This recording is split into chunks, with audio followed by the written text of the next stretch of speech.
Welcome, everybody, to Crunch Time with Jeff, Booner, Lukas, and Gentry. It is Friday, July 19th.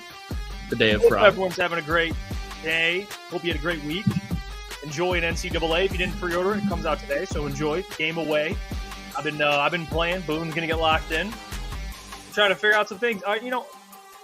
Like Lukas said the other day, we're trying to dot our I's, cross our T's. What we're trying to do right here. Get ready for tonight so we can get Coach Boone, rocking and rolling. So we're trying. Yeah. A little bit, some hiccups, but some adversity. Yeah. Hey, Boone, but big news for you today. Where are you at right now? Yeah, I'm in this. There's like a new office here. Shout out to my cousins. They have a little office space. It's like it's like I got a little white background here. And you know what? You'll put stuff up though. Yeah, I'll get something. I got this too. I noticed this. I'm just going through things, trying to figure stuff out. I've got things I can use. Shout out Ben Johnson. Look at that. You guys want me in Ford Field for the night? Let me know. Who cares? Trying to think of what you need, but we got to get you like a custom like Booner Path background. Yeah, I'm not gonna lie. That background, Jeff, the Ford Field one you have up there, I just deleted it on X. Yeah, he's on a roll today. Yeah, he's on a roll. So he deleted our main preset camera view. Yeah, I'm trying to. My main focus today is trying to get this stream up for after the show for the people, so that people can watch us play college football and Coach Booner. And I have an announcement too with it later today when we start. But I just want to get that going for the people so we can stream tonight. And I've just been hitting adversity for the last 3. I got off work at 5:00, and for 3 straight hours, I've just been going through adversity. I don't even know what. I haven't looked at the prep for the show. It's the first time in my life I've done a show. I've never looked at the prep. So I'm sitting here like, all right, here we go. Let's have a night, boys. NCAA. In the second hour, I'll have 4 teams for the people to be able to pick from. You better pick my team. The Green Wave. You better pick them. Your team may or may not be in the Final Four, but I have a Final Four. If they're not at least in the Final Four as CPO, I feel disrespected. All right, we'll see. Yeah, New Mexico. I mean, dude, New Mexico, really? New Mexico State, I think, has to be considered. I think it does. That was my suggestion. We'll see what Boone thinks. State. Hey, the Aggies. The Lions, didn't they have a running back? It was New Mexico State. Who was it? They had a running back out of there. Oh, it's going to bother me.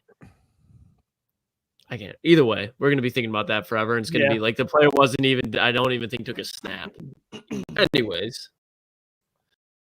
Yeah, well, Booner, we're getting it figured out. You know what? We'll be all right. Boone's going to give it a go tonight. We're going to, it's just like everything else in life. You try it out.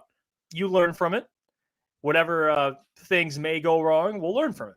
And if it goes smooth, we're good. Yeah, it'll be interesting. It'll be interesting. Yeah, we'll try it out. But boys, we got a lot to talk about today. Frank Ragnow went on the Chris Long, his podcast, and spoke about DJ Reader, Lee McNeil. We'll get to his comments. There's a player on the Lions that many believe, and one national outlet believes, that people are sleeping on. Maybe a player that could come out and shock a lot of people. And this is not the first time we've seen this specific player. I know, Lucas already knows. It's a player that, maybe some are fond of, maybe others aren't. So we'll get to that specific player when we talk about it. Oh, I just got it. What? I just thought of it. I think I know who it is. Yeah. Remember, this is my first time in my career that I've never looked at the prep sheet. So as you're talking, I'm over here like, It's good. We'll also review an article that was put out by Sports Illustrated's own John Macaroon. And I don't know if he directly wrote it, but they put it out, maybe a potential offensive coordinator. If it's not Tanner Engstrand, we'll get to that as well in the second hour. But boys, we'll start it off. We're going to play this clip of Frank Ragnow speaking about Alim McNeill and DJ Reader and kind of what they bring to the table. It was nice hearing Frank because, he went on this pod, I believe, the last couple of days, and they were talking about training camp coming up, and he's going to get a look at what Alim McNeill looks like now in pads based on last year. Much different players. So let's hear what he had to say. So I want to talk, obviously I'm a nose guy. I want to talk about the other side of the ball. I did a kind of a film breakdown. We call them butter breakdowns. I do them for the YouTube side of Chris's podcast, but I did a butter breakdown on Alim Mcneill. I think he's really developed into a pretty complete player, man. He seems like a great guy. So I was wondering if you're looking forward to going against him in camp, what kind of player he is and how you've watched him progress over the last couple of years.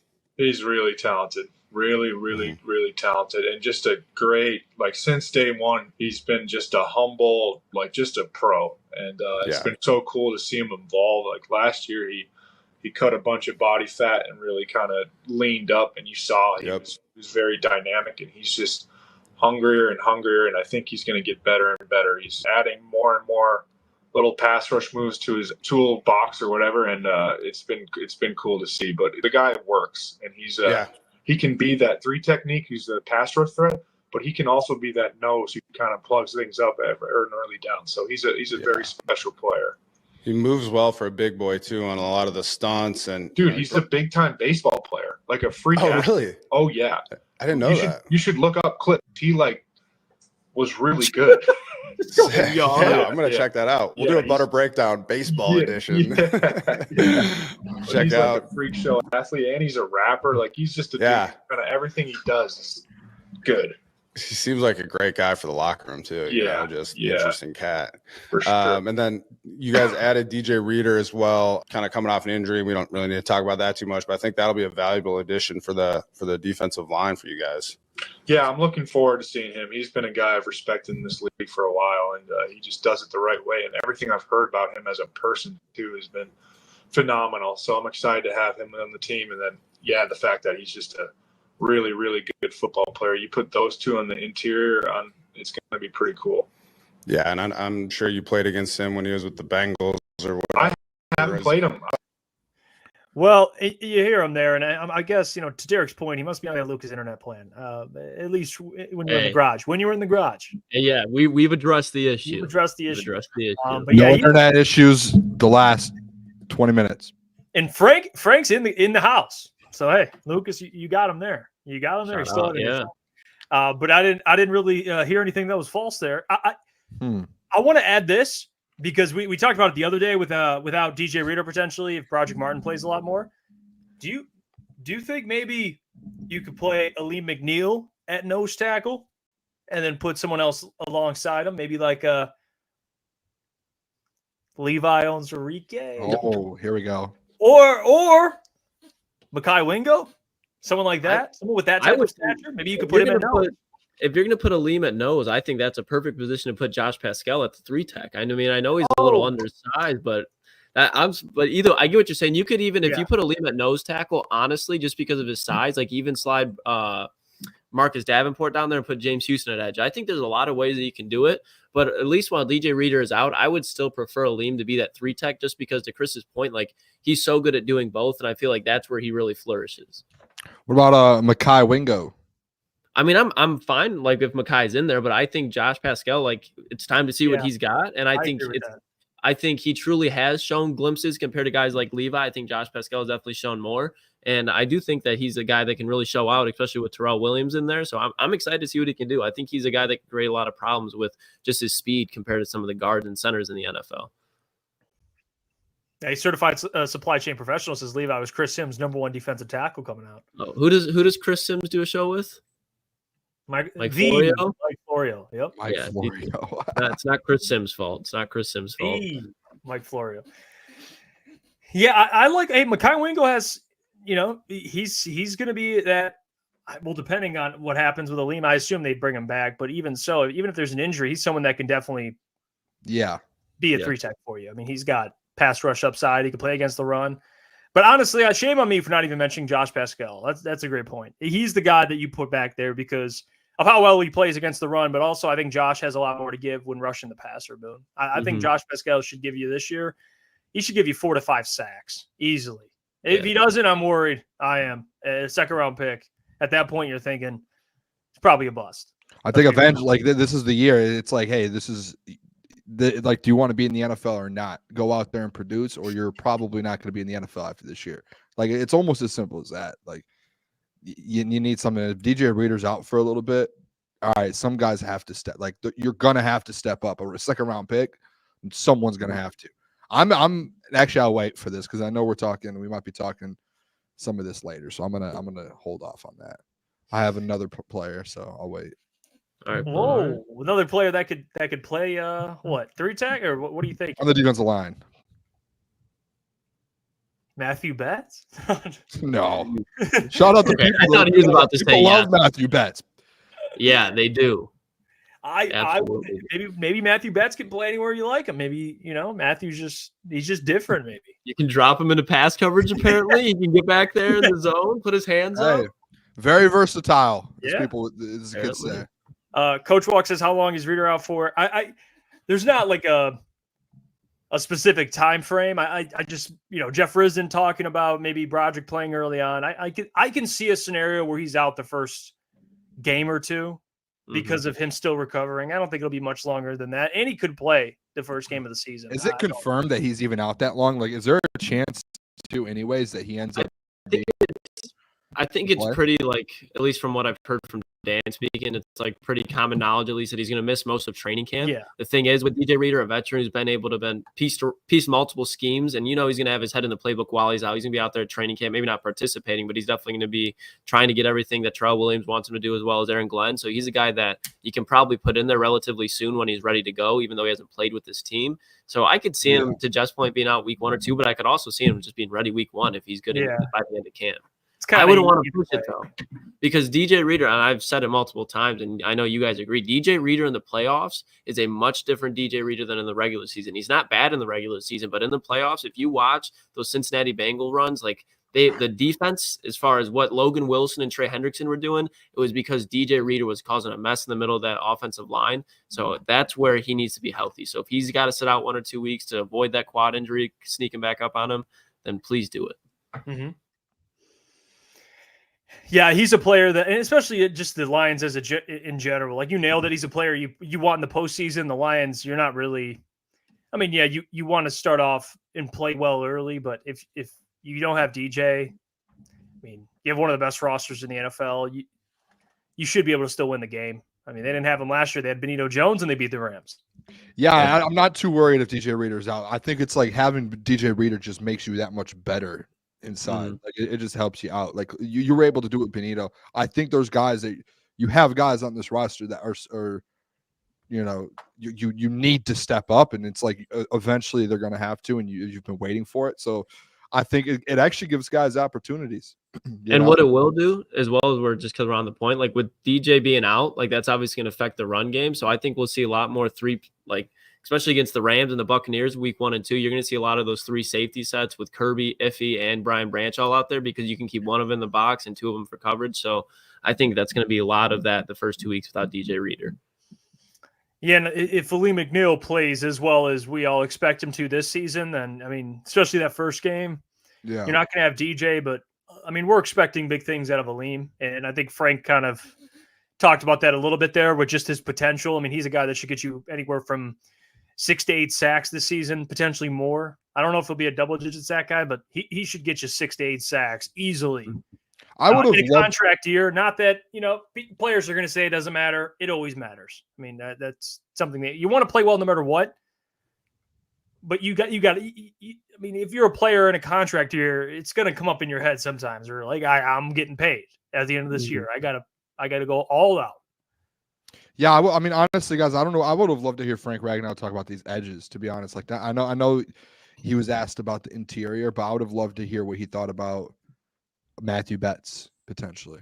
He ain't mentioned Matthew. Aiden Hutchinson, Defensive Player of the Year conversation, like all of that. Like it would have been interesting to know, because I think the interior, even with DJ Reader out, like I'm not as worried as I am on the James Houston, if he's going to end up being healthy and having a big year. Davenport, like how does he look? That's what I think I'm more like. That's the big question for me, I think. And I think they also could go this route. Ubaldo, I believe he can be available week 1, but the Lions are so careful with good players. He will be back. He will be back week 3 and never look back. I could see that scenario too, where Dan's like extra cautious. And Frank talked about that in this interview as well, where in training camp he kind of knows when to go hard and take it easy, put pads on, maybe have more of a mental day. So Dan's always been like that with players. Like I can see, even if he's ready to go week 1, just because he missed most of training camp, and it's important to at least have some sort of contact before the season. That's why Dan does that. He might keep him out like a week or two just to get acclimated, get some hits. That's what it was like with a lot of guys last year, like the D-Mont, the Jameer Gibbs, like a lot of those guys. It was, hey, outside of maybe the playoffs when it came down the stretch, like Laporta and stuff, he's typically like, hey, like if we can win these 2 weeks without you, we're doing that. And I think that's like the biggest thing is like if we can get by these 2 weeks with Levi O, somehow, some way, Levi O has a training camp and he's like, yep, I'm in. Like I'm locked in. That maybe it ends up happening. DJ Reader comes back and you shift things around. Levi O. Now you have a third guy there, like a legit dude. Broderick Martin. Broderick Martin before Broderick Levi Martin. O. Don't forget about him. Yeah. That's what I think they will do. Like we were talking about if Alim's at nose, but I would rather prefer, and I know I've been critical of him, but again, I want to see what he can do. I'd rather see Broderick Martin at nose and Alim at that 3-tech. I think that's what's best for the team, at least. Can I ask you something? Later, we're going to get into rookies and kind of talking about training camp. If I told you that this player, by the end of training camp, he will be the talk of town. He'll be talked about over Lions Twitter, Lions social media. Doesn't have to be a rookie. Any player that's going to impress the most, leave people shocked, surprised even. What player comes to mind immediately? I have a rookie. If it's a rookie, go ahead. But if it's not, then please, who do you think impresses the most? I think there's going to be a rookie, 6th-round pick, or I think it was a 6th-round pick that we've had conversations about, but we've all been saying like, wait till you see him. Wait till you see him. A kid out of LSU. You wear number 18? Mekhi Wingo. He wore the number 18 at LSU for a reason.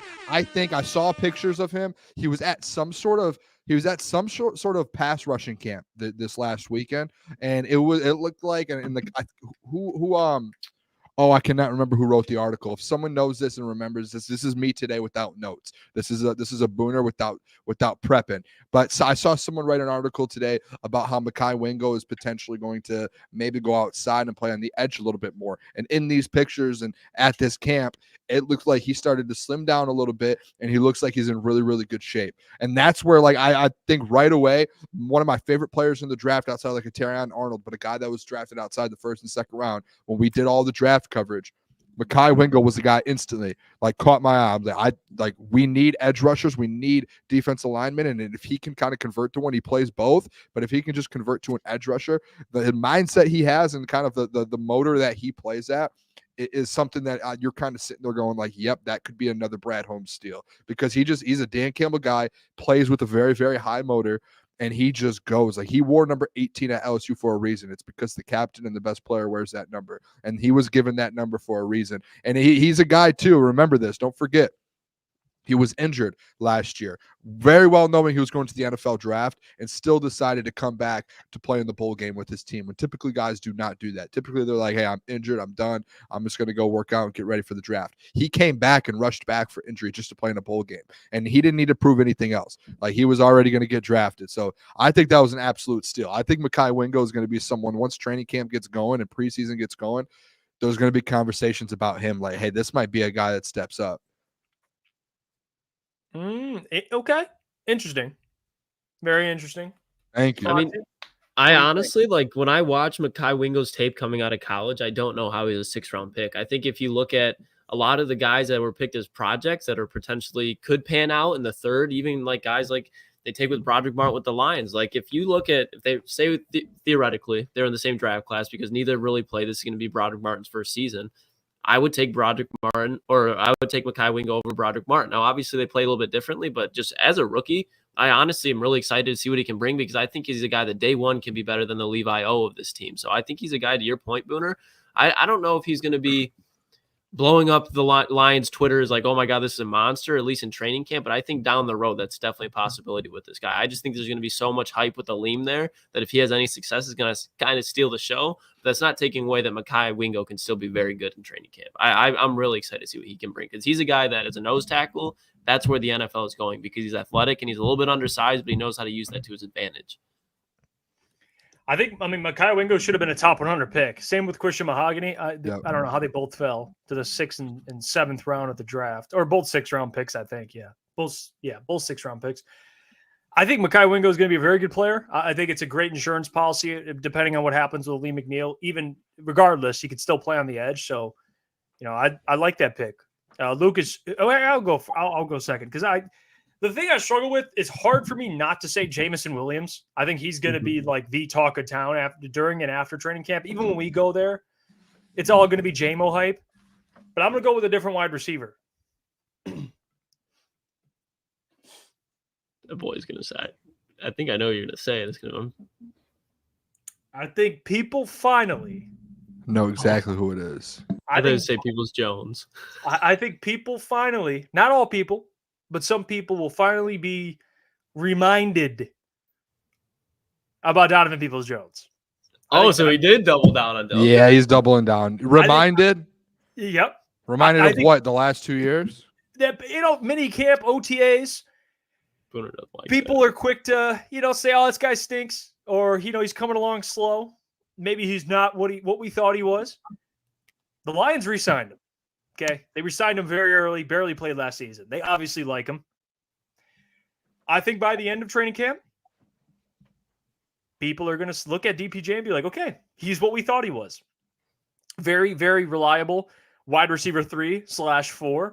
Someone that can come in situationally, and just be solid. You don't need him to be this. You don't need him to put up 800 yards. But I think he'll be making plays out there and show you why he's a true, he's a 50-50 ball guy, big, strong.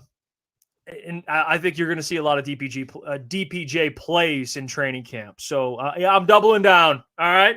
He's reinvesting in his DPJ stock. I respect it. DPJ. I respect it. I don't know. I'm not saying he's going to have a bad camp, but I don't know if he's necessarily going to steal the show. I just don't. Not steal the show, but he's going to be definitely. People are going to be like, "Wow, DPJ's made a big play today." I could see that, but I think if the situation which we're talking about, we were saying who's going to be blowing up national headlines, Detroit Lions social media, it's not going to be DPJ. I do like the only thing I could think of this, Jeff, and to your point here, and I will give you a little bit of credit is. We know Amon-Ra St. Brown. I think, honestly, if we're being honest, I think the Jamison Williams situation is going to be hyped up more than the DPJ I was stuff. going to go JMO, but it's too easy. But if the DPJ stuff's hyped up, it's not just DPJ. That means, people are hyping it up because him and Antoine Green are going through a battle, and they're both getting hyped up, and it's going back and forth. That's what it's going to come down to. So, I would say, that's the battle there. I would love it for DPJ to go out there and end up just being vintage DPJ from years ago in Cleveland when he had a 700-yard season or whatever it was, and he ends up coming back and he's full go. But I'm not gonna I'm not gonna sit here and be like, yeah, it's gonna happen, boys. Here we go, here we go, boys. But I guess I did say Mekhi Wingo is gonna be the talk of the defensive line, so I can't talk. And we have never seen it. DPJ, we've seen it. I'm for my pick. I'm staying on that defense. I really think that he's a guy that I think and I've said it since he was hired here. I think that's the guy that Terrell Williams can really unlock. And I think there's been a lot of noise. Marcus Davenport, James Houston, DJ Reader, Alim Mcneill. But I think towards the end of the season, especially, he didn't make that much impact on the stat sheet. But Josh Pascal, I think, is really starting to find his game a little bit. I don't think he's gotten there yet. But you talk about in training camp, especially when you have these what do you call it? Joint practices. During the joint practices, I think he's a guy that if he finds success, I think people that's why he took him in the second round. And that's the guy that you plan on having Hutch be a running mate with for a little while. Maybe not the bookend edge, but when they drafted him, you thought he'd give you some little pressure off the edge to help out Hutch. And he can do it in the run as well. So I think he could have a big training camp. It's a good one. That's your guy too, Jeff. That's I know. Jeff. You've been a Josh Pascal guy since he was drafted. Yeah, it's a good one. Josh Pascal, I've been waiting. And I think this training camp, people are finally going to see why the Lions took him in the second round. At least you'd hope. They need him so bad, especially for the situation we just discussed. So I like it. It's a great one. It's a great pick. I was going to, if we want to go a storyline that I think will be bigger than DPJ, that was the appetizer. All right. Yeah. Okay. All right. He's redeeming himself. He's redeeming himself. This is the main course. You missed the layup, but you got the foul. So now you're heading to the line. Yeah. What do you got for us? Captain Jack Campbell. Okay. Ooh, I like it. Yes. I think Jack Campbell, in Lucas, he'll be happy. He's going to look back and say, shit, Why did I say Anzo would be the better linebacker? Oh I don't know what I was thinking there.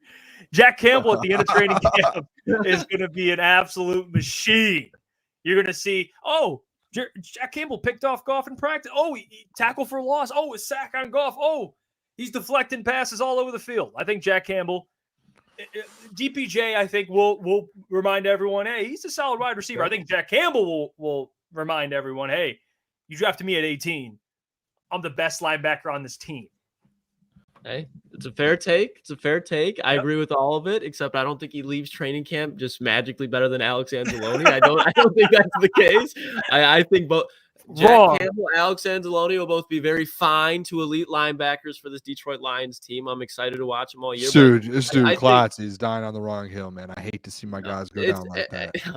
See, now it sounds like you guys are taking on Anzo. I know you're not, but I think Anzo, nobody expected him to get better this year. We're not going down this whole rabbit hole again, but everybody kind of has been accepting him just to kind of level off, and he's been getting better. So I think he's going to take another step forward, and so is Jack. And I think Jack can take a more dramatic step forward than Anzo, but I don't think it quite puts him at his level yet. Could I be wrong?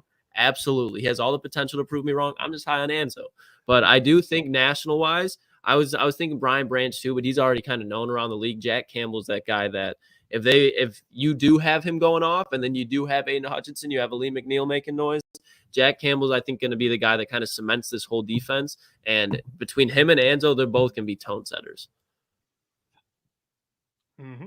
I'm on the Jack Campbell. I'm with you, Jeff. 6'5" long arms. I'll stay. I mean, we could just sit here and just keep. I think Anzo's going to be no. Yeah, I'm not going to keep doing this. Like Klotzy, why don't we give Jack Campbell a little bit credit, maybe? But it's whatever. No, see, that's why people say it sounds like I'm hating on Jack Campbell. I just said that Jack Campbell's going to take a dramatic step forward. He thinks it's like this, Boone. Anzo Jack Campbell last year. Anzo Jack Campbell. Well, you forgot to move Anzo. He thinks Anzo's going to move forward too. You got to move Anzo and then move Campbell to Jack Campbell to Anzo's level last year. I didn't send it to you boys, but our boy that we saw at the combine, Peter King, you know what he said about Anzo last year? They called him a top 5 linebacker in football, but nobody talks about him. Peter King knows ball. He does. I mean, again, we know what Alex Anzalone is. Oh, no, it's not Peter King. Greg Cosell. Yes. Yeah, he knows ball. I don't know why I said Peter King. Who is that? Yeah, I don't know where the fuck I did. Yeah, Greg Cosell knows ball. Stephen King? I don't know. All day, every day. Yeah. He's great. I'll send it to you, though. Yeah. Now, you know what? Well, now I'm in a pickle because now I love Greg Cosell, but it doesn't fit my narrative. Dude, Anzo's Anzo. Anzo is a good linebacker. Right? Like, there's nothing wrong with it. It's just Jack Campbell's not going to be playing off of his position anymore, and he's going to be Boone, he just has something that you can't teach. He's bigger. It's longer. It's like that man didn't get drafted in the 18th overall pick. He's just like we're acting like he was a 4th round pick. No, who? You owl. I have been. You're on the stand, Klotz. All right. So you guys hear about how I talk about Anzo? I said in my opinion, he was a top 10 linebacker in the NFL last year. Correct. So if I'm saying that Jack Campbell, if I think Anzo is going to take another step forward, not a big one, but slightly, so maybe he'll be a top 8 linebacker in the NFL this year. And I said Jack Campbell can probably get to Anzo level this year from last year. So that by product makes him a top 10 linebacker. So this where I'm crediting him as a 4th round. I don't know where that's coming from. Jack Campbell, I think, just has, to your point, Booner, to be back playing his position, but he wasn't playing in that position full time last year. So there's still going to be some learning curves. That's not a knock. That's just for any player that's going to be playing any position. So Jack Campbell, top 10 linebacker season loading. And I just think Anzo still has a good little step forward and he plays a little bit better this season.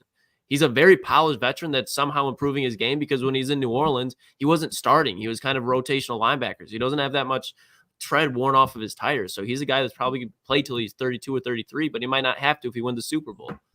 Get a ring this year and peace out. It's Jack Campbell's show. J. Rod says Campbell by year 3. Kuechly, Urlacher, Spielman. Combination comparables. I could see it. I said that literally yesterday. I was like, year 3 is the like Roquan Smith, like Fred Warner. I think that's where Jack Campbell has it. It's that year. Like people knew about Fred Warner in years 1 and 2, but Fred Warner did not become like the prime Fred Warner until like 3 or 4. Yeah, I don't think he'll be prime Jack Campbell, But like Roquan, you kind of knew year 2. You're like, this guy's going to be good. Maybe he wasn't Roquan yet. I get your point, though. Year 3 is like all pro. We're talking rewards. Like Jack Campbell easily could very well be a Pro Bowl linebacker. I kind of expect him to, especially with the help he just got with DJ Reader in the secondary. Yeah. I mean, I get that. The ceiling is just it's a scary ceiling. It is. You got anyone else you think of, Boom? The only other person I could think of, like if we're talking training camp hype, like during training camp, the hype, this is someone that got really hyped up during mini camp. I wouldn't even say hyped up. It was just, he talks a lot and he's very, very, I want to, what's the word I'm looking for without it sounding bad? Because it's not bad. It's really good. Like very energetic, outgoing, he loves to talk at practice and loves his teammates and it's someone that you want to be around.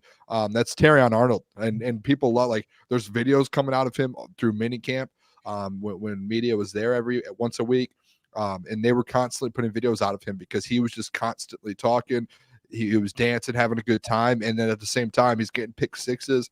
He's out there performing. And him as a rookie, when you have a guy like that, that's a rookie, especially someone who was supposed to go, in the top 15 and falls to you outside the top 20, and you end up trading up to get him. Anything he does at camp, there's going to be a spotlight on it. And I think like in mini camp, he was performing and he was a what's another word for showboat? Like he was entertainment. Yeah, like he's an entertainer, and I love it. Like I don't think it's a bad thing. I think it's a great thing for a corner. And he's out there, letting people know how it is. And I think come training camp, he's going to be making plays, and he's going to be out there just dancing and cheering and yelling at his teammates and having a good time. And I think people are going to look at that, especially when it's open practice for the fans. And he's going to be a fan favorite, and people are going to love to watch him and love the kind of experience at the whole Terrion Arnold show. That's a really good point, actually, because I feel like the Lions, like obviously everybody loves the fans and like Lions players obviously get interactive with the fans, but I think that's what the whole like culture and hype. Remember Jamal Williams, like just how fan friendly he was, quote unquote, at least to help his image in Detroit. I think Terrion can truly do that, and I think that's genuinely who he is. Between him and Ennis both, I think Ennis could actually show out this year, because at least in training camp, because I feel like he'll get some reps with the starters, but I feel like he'll be that guy in the number 2 group, and he's gonna be making plays there. So between those two, I think they're gonna have a great chemistry, Boone, and watching those two develop, I think they're going to love the situation they're in, because they're going to be able to just express themselves. That's what the Lions like culture is all about, is players can be players. The whole thing with Kelvin Shepherd, he's like, oh, do I got to cut my hair? Dan Campbell's like, why the fuck would I want you to cut your hair? You be you. So all these players are going to be floating around there with confidence, and with press corners, that's the biggest thing. They're going to be making plays. I think this is just a group that's going to grow organically into some damn good football players. Yeah, and it's Rakestraw, I'm curious, because I know he's been on a snap. He's been a limited participant. But we'll see. Training camp, they could just be like, you know what, go. Let him go. See what he's got. Amik Robertson, I think, could be another sleeper. I do. I think Amik could turn some heads. Maybe not nationally, but who knows? Definitely locally. I think people are going to be like, holy hell, this guy's good. Especially the people watching at training camp, which we will be there. I think another player that I teased earlier. Here we go. This is the dessert. Under the radar player. And this is CBS Sports. They're under the radar player. So help me God. They have for the Detroit Lions. Well, let's go through a couple before we get to the Detroit Lions. Let's speak of the appetizer. Yes, sir. I'm already agreeing with number 1. That's wide receiver 1 in LA this year. Jacoby Brissett? Oh, they had Josh Palmer up there. That's my guy. Yeah, no, they did. Jacoby Brissett. They have Sam Darnold for the Vikings, under the radar player. Wow. What about J.J. McCarthy? That's weird. They don't have J.J. No mention of J.J. actually. But Aiden O'Connell and Gardner Minshew. But let's get to the player that I was teasing earlier. That player, hold on, almost there. There we go. There we go. Davenport. All right. I was really expecting Matthew Betts here, so I can take a sigh of relief. Okay, we can breathe. I think with Davenport under the radar. I don't think it's actually that bad of a under the radar thing, because like he has put numbers up in his career. He stays healthy. He's put numbers up. Like I did the whole, year by year when he actually plays, like how many sacks per game he gets, and when he plays, he puts the numbers up like he's not. And if you put him on a good defensive line, Aiden Hutchinson, DJ Reader, Alim McNeil, and he stays healthy, like he's gonna have so many like imagine Aiden Hutchinson chasing, I don't know, Matthew Stafford to the other side, and Davenport's just standing there like, "What's up, brother?" and just dominates him. Like brother. Yeah, like Davenport's he's in a very good like a very good situation, and if he just stays healthy, he's not a bad player. Like he's not. He's just always like your knock on him, Klotz, isn't his like play on the field. It's literally just his injury, and that's it. So like if he stays healthy, which like hopefully with the rotation of James Houston and the commish and some other guys, then maybe he stays healthy for a year and you're able to kind of use him in different ways, and he actually does every year. Because when he's healthy, he is an under the radar player. Like he is an absolute dog. You can't deny that. Hey, Klotzy, 9 sacks, 2021. And then hey, it was on a contract year. He's on a 1-year contract in Detroit, so there's some light at the end of the tunnel. But besides that year again, and I will say, as him as a $6 million signing, when he was healthy, I guess that's all right. But I do think there's something that he struggles with consistently. I think he's going to be good against the run, and that's what the Lions absolutely needed to go out and get this offseason, because I think you can, to what they're doing, you can supplement the pass rushing with different players. So Marcus Davenport, I'm happy to see that name instead of Matthew Betts or some other player like that. I do think he can prove me wrong. Absolutely. I'm not going to know everything about what's going on with the Lions and how it plays out, but I think if there's going to be an under-the-radar player before Marcus Davenport, it'd be like a James Houston. But Marcus Davenport, I think, a very fine piece when healthy for this team. I mean, what's crazy, Jeff, is I've seen Lukas Klotz hype up way worse players than Marcus Davenport. I've seen him hype up Clayton Tune and say Clayton Tune's going to be the next Tom Brady. And that man that played like 4 snaps in his rookie year. So, like, why don't we give a little credit to Marcus Davenport, huh, Klotzy? Well, here's the thing, Boo. When I hype up a player, it's usually because A, they're younger or they haven't had that much film on him, and there's some things that you like about him. With Marcus Davenport, he's not young, and there's plenty of film on him, and there's not much that I like about it. He's not old. I mean, he's not young. He's off his rookie contract. The Saints don't want to re-sign him. This guy just loves to hate, man. I mean, he's 27. I'm not going to love every Detroit Lions player. I'm sorry. Yeah, that's a player that I'm just like, I'm sorry. I really don't think this player is going to make that much of an impact. I'm not going to be like, Marcus Davenport, I really don't like him, but he's going to make an impact. Like, I just don't think he's going to make that much of an impact compared to some people. Do I think he can go out and get 5-6 sacks this year? Yes. But people are talking about he can go and get the 2021 year. Absolutely not. Well, it says here at the end of the little piece. It says in Minnesota, he had a sack in 2 of his first 3 games. And then after? And then he suffered a season-ending ankle injury. The Lions again, outside of injury, we don't need to read the rest. All right. But outside of injury, he's been good, Klotz. I don't know. He's been solid. I like how they write 3rd time's a charm? Question mark? Yeah, they're even reaching with it. I don't want to sound like I'm making it like Marcus Davenport's a bum, but I just think his ceiling is solid. I don't think he's a guy that's going to go get out 8 to 10 sacks this year. I just don't think he has that in him at this point in his career. I don't. What? You act like the guy's 37. No, but he's had major injuries throughout his whole career. You're a defensive lineman, and especially on the edge, you need some speed. You're going to lose speed. You're not going to be able to get. Why do you think? Okay, and I'm just throwing. This isn't me like attacking. Yeah. I'm just curious. No, it's fine. I want your thoughts on this. Okay. DJ Reader has 2 torn quads in each leg. Do you are you worried? No, because and he's older, right? Nose tackle. DJ Reader is a nose tackle. What he does is he needs to eat up space. DJ Reader, with all he needs to do is be able to command a double team. Marcus Davenport needs to be able to shed a blocker, get to the quarterback. DJ Reader doesn't have to do that. You're talking about a player like Alim McNeill tearing his quads. Yeah, that's different because their play style is different. But you look at like DJ Reader's more of like a Vince Wilfork. He's not to the tier of Vince Wilfork, but Marcus Davenport, he's a defensive end.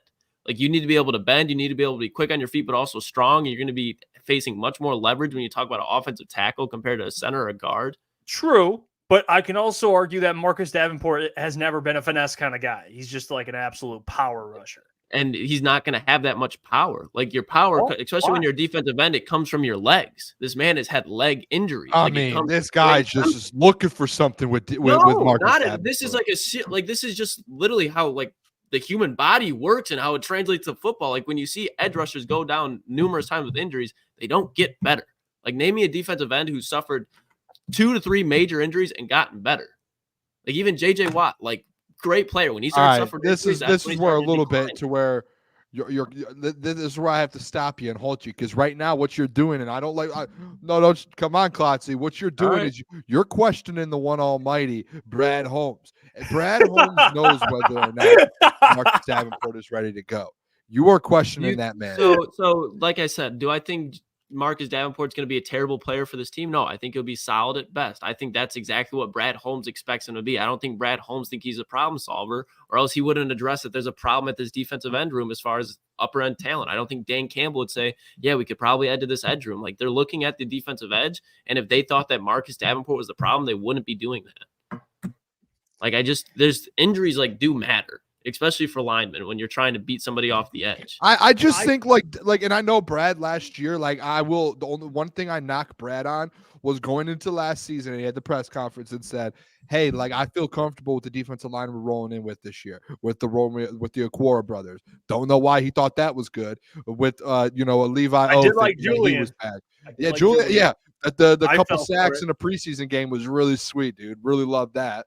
He thought last year, he goes into those, I think we're all set with the defensive line. It ended up outside of corner, ended up probably being the worst position group. Now this year, the one thing I'll give Brad Holmes credit for is he knows when he messes up, and he knows when, hey, I need to get this fixed. I need to do this. He did go out and address the edge. He said, I'm moving on from the Aquara brothers. And I said that in November or October. I said, I don't want to see the Aquara brothers on this roster. And if they are, then I'm really questioning Brad and his defensive line thought process. Got rid of them. Said we're walking away. One of them retired. Like, congratulations on retirement. Go down in Florida, enjoy the boat.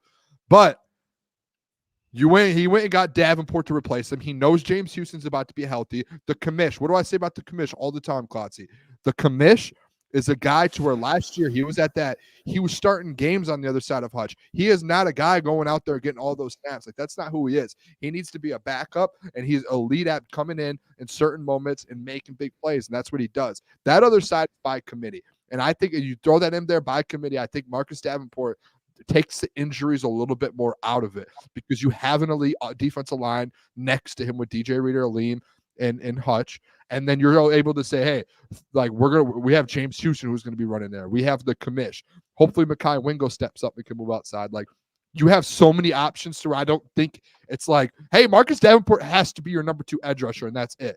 I don't look at I that agree. at all. And that's why I think he's an underrated player going into this year, because he's going to have limited snaps because you have other guys there that are going to be rotating in. But when he does, he's going to be impactful because he's not going to be hurt. Like, he's going to be healthier because he's getting those limited snaps and they're able to rotate. And he's going to go out there and hopefully he gets all you want from him, and all you need from him is 4 or 5 sacks this year. You don't need 8 or 10 out of him. And I think he can go out there and do that. Like, I think I would set the over under at 4.5. Give me the over and get 5, because if he's healthy all year, I think he gets 5 there. And James Houston goes and gets 7 or 8. And then you have the commish with 3 or like 2 or 3. And you have guys just stacking them up there. Like, that's kind of the outlook I had with it. I don't think it's anything else negatively.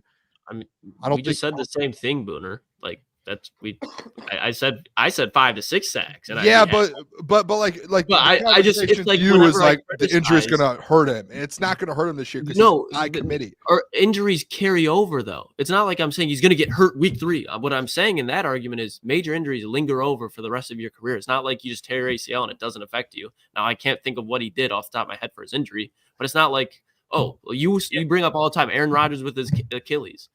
Yeah, it's going to affect him somewhat. Yeah. You're not guaranteeing he's going to get hurt, but you're saying Aaron Rodgers is 49. Well, that was an exaggeration, but I get what you're saying. But players, like, injuries carry on in their career.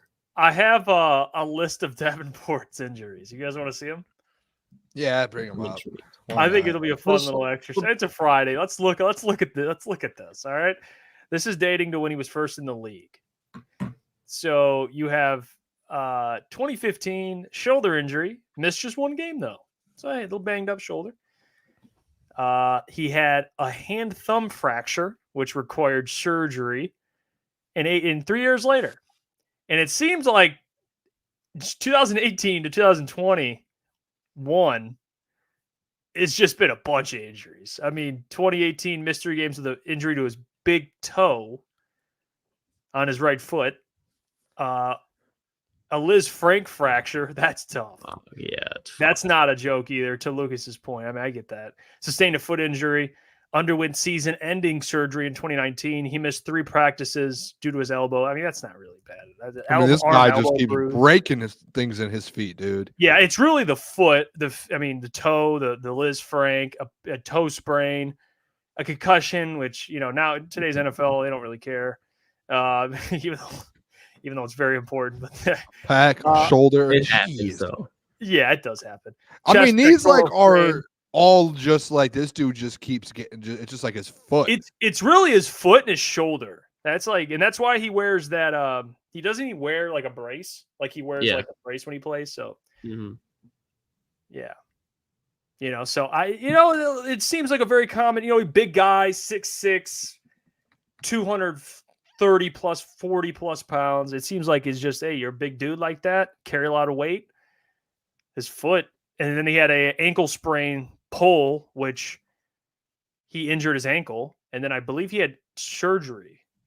I'm pretty sure. I'm imagining because or maybe there's like, hey, you're shut down. Yeah. So again, I mean, he's dealt with a lot of shit, especially that foot. His foot. I mean, we'll see. We'll see. I mean, yeah, I don't want to, like, whenever I criticize a Lions player, we make it seem like I'm calling him ass. Like, we just made it seem like I called Jack Campbell 4th round pick, and I criticize why I don't think Marcus Davenport's not going to be the Marcus Davenport of old, and I tell you why with injuries. It's like, oh, he's a bum. Do you want me to be honest with you on why you get attacked like that? It's because anytime Marcus Davenport's name gets brought up in anything, you're like, oh. Well, it's and when funny. you do that, like, funny. It's funny. I'll say it is funny, but when you do that consistently, that makes people think you just hate him and he's going to be nothing. No. Like I know you say no, but like when we talk Marcus Davenport, where I bring him up for like a player to break out or a player to watch out for, and every single time you're like, oh, dude, I don't know. Oh, dude, I don't. But when you do that, when you react that way, like when you don't say anything, you just react that way, then people are going to think that that's literally, and it's like that with other players that people think that you hate. That's all. I think Marcus Davenport ends up like, yeah, he needs to stay healthy. That's like the end all be all, because when he's healthy, he produces. That's all it comes down to. But hold on. Shout out Mike Reed. Let's interrupt the program. Whoa. Shout out. Mike Reed, baby. We love you, man. Man. Come on, Mike. Jeez. That's crazy. $100. Appreciate you. He said, I'll read it for the people. Guy. He said, Mike Reed said, you guys are killing it. Keep up the great work, fellas. Best show on the planet. I'm still waiting for the crunch time party, the Booner Path, Lions Super Bowl. Let's go, baby. Love it. Love it. Booner Path, baby. I love it. We will have a party. Mike, what we're going to do is the crunch time party. We're going to be doing just like last year at our old place, we did the live streams. We're going to do live streams, but it's going to be at a bar. So like during the games, we'll be locked in, but we'll still like have like, it's like a small event. If you want to come and, hang out with, a couple have some drinks, things like that. We'll be doing that. Oh, I just can't. That makes me, it gets you pretty emotional, man. Just not even just the obviously the $100 is wild. I mean, I don't even know. That's crazy. Thank you so much, Mike. Thank you, man. All you guys, man, for your continued support. I mean, it's a Friday. We're hanging out, and Mike Reed just drops a Franklin. I mean, we're talking Davenport, and Mike Reed just Salt Bay sprinkles a Franklin right on the stream. You know what, Mike? We appreciate you. You're the GOAT. And like Booner said, we're going to do something, preferably a live watch party. So that's kind of I mean, we're going to be live for every game at a bar. So like whoever wants to come stop with by, people. Yeah, like whoever wants. Obviously, we're going to be on stream, but there's going to be people like being able to watch with us. Like we'll be on stream, but people will be able to, and we'll be able to walk off stream and talk to people and do things. So like, we'd love for anyone to come stop by those. They'll be at a bar in downtown Detroit for every game. So that's wild. Wow! Shout out Mike Reed. I don't even know what to say. What a legend. I mean, fuck it. Let's just talk about Mike Reed the rest of the show. We were talking about Marcus Davenport, but that just made everything better. Here's my thing is because when the signing was made originally, especially with guys like, and I've done it with Broderick, and I've even come back and said, yeah, I probably shouldn't have said that like It is what it is. But I still keep that energy with Levi O, because when there's players that I don't think are going to live up to the expectation where some Lions fans have, yeah, maybe I'm being dramatic by going, but that's how I feel when you talk about having them as that at that position. I think Marcus Davenport's going to be all right, but I don't know if he's truly going to be all right, if he's going to be out there. That's why when we talk about Marcus Davenport, I'm like, ugh, like it's just not a very like appealing thing in my opinion. I mean, he's a solid player, but I think there's a lot of players in the NFL that can do what Marcus Davenport does. Yeah, I'll give you that. 6 to 8 sacks. It's good. Maybe even. But like, do you even know if he's going to get that? That's why I go, ugh. That's why I say, because if you trying to think of it, you bring in Leonard Floyd, okay, a guy like that. Yeah, like you know what you're getting with Leonard Floyd. With Marcus Davenport, the ceiling is what you're hoping what you're getting, but you don't know if you're going to get that. That's why it's just very risky to me, as far as not risky, but because they didn't sign him for much. But as far as relying on him being on the opposite side of Hutch in big moments, I'm just like, I don't know if I like that. Yeah, no, I do think that's fair. I think it's constantly seeing Marcus Davenport on all these like surprise lists. Yeah. Like this dude better get 8 sacks if the way everyone's talking. I mean, he's been on. How many have we done with like him being a surprise player, breakout player? I mean, between him, Broderick, and Levi O, too many. They're all breakout. There was the list that it was like the top 30 pass rush or edge rushers in the NFL, and he was 30. Like he was like 30. They had him there. So like, yeah. We got another one. Here we go. Shout out to Spirit of Detroit podcast. I watched him a couple times. What are we doing here? I mean, Spirit of Detroit. Good job. I appreciate you so much, man. He says, keep talking your shit, Lucas. Booner crazy. We need more people like Lucas to hold guys accountable. Shout out to Crunch Time. Spirit no positivity, Booner. I got you. No, it's not what he said. Hey, Boone, Spirit, keep being you. Keep it and real. I'll keep being me. It's what makes it great. Mm-hmm. Yeah, absolutely. Appreciate you so much, man. Thank you. Guys, we're gonna talk about a coach, the rumored coach. Sports Illustrated put this out. It actually wasn't John. It was Christian, who writes under John, but does a great job. No, John was talking about it. He said he wanted like, he kind of put the agenda out there for it to be written. Real quick, I do want to address this. Lions Den. You guys split the money or keep investing into the channel and merch or whatever. We invest everything into all the money that gets donated, even dating back to Coach Walk, Steve Wilds, Steve Lehman, Mike Reed, Spirit of Detroit, everyone. I mean, even Dante, Eduardo. All that money goes right into our business account, which we use to reinvest into the company. Hopefully to a studio in the next couple months. Yeah, so. I mean, that's really what matters. Okay. That coach, Ben Johnson, rumored to be leaving after this year. Very fair. Very fair. Maybe, and I'll give you my opinion on this, but I'm just introing it. Maybe Tanner Engstrand, maybe he's not the replacement. Yeah. Maybe a coach who could be fired this year, and that coach had a prior relationship with Dan Campbell, and that coach currently is the head coach of the New York Giants. Okay, Brian Dable. I was debating between him or Sean Payton. I was like, I do not want Sean Payton. Josh Allen as an OC under Sean McDermott. Very, very successful under Josh Allen. Josh Allen, some would say, it's never been the same. I didn't like that one. Brian Dable could be fired. I don't think he should be. If I'm the Giants, I'm keeping him around as long as I'm building. I think he's a great coach. But if he were to get fired and Ben Johnson departs, fellas, this season, just assuming this is all happening, yeah, are you open to Brian Dable as a potential, a successor, I guess, would you call it, to Ben Johnson? I'll say this, and obviously I'm a Josh Allen guy. That Buffalo Bills offense was that much better with Brian Dable, and I think right now being in New York, I look at the New York Giants as one of those coaching jobs and one of those situations as an organization where it's one of the toughest jobs to be successful. One of the toughest. And he's working with Daniel Jones, who I'm taking Jared Goff 100 times out of 100 times over Daniel Jones. Like, I think Brian Dable would love to come back here. I don't know if he's going to get fired from New York. But I wouldn't be opposed to it. Like, I wouldn't be against it. I personally would rather have a Tanner Engstrand and kind of get another Ben Johnson in the building and have him move up, because he's been working with Ben. He's been side by side with Dan Campbell, side by side with Ben Johnson. So my one would be Tanner Engstrand to kind of take that job over, especially because last year at the end of the season, Tanner went out and he actually interviewed for multiple OC positions throughout the NFL, like 2 or 3. So he's a wanted head or offensive coordinator as well. So I would rather go in-house. But if Tanner goes somewhere else or Tanner goes with Ben, I wouldn't be against Brian Daboll. Like seeing what he did in Buffalo for those years, like it was one of the best offenses there was.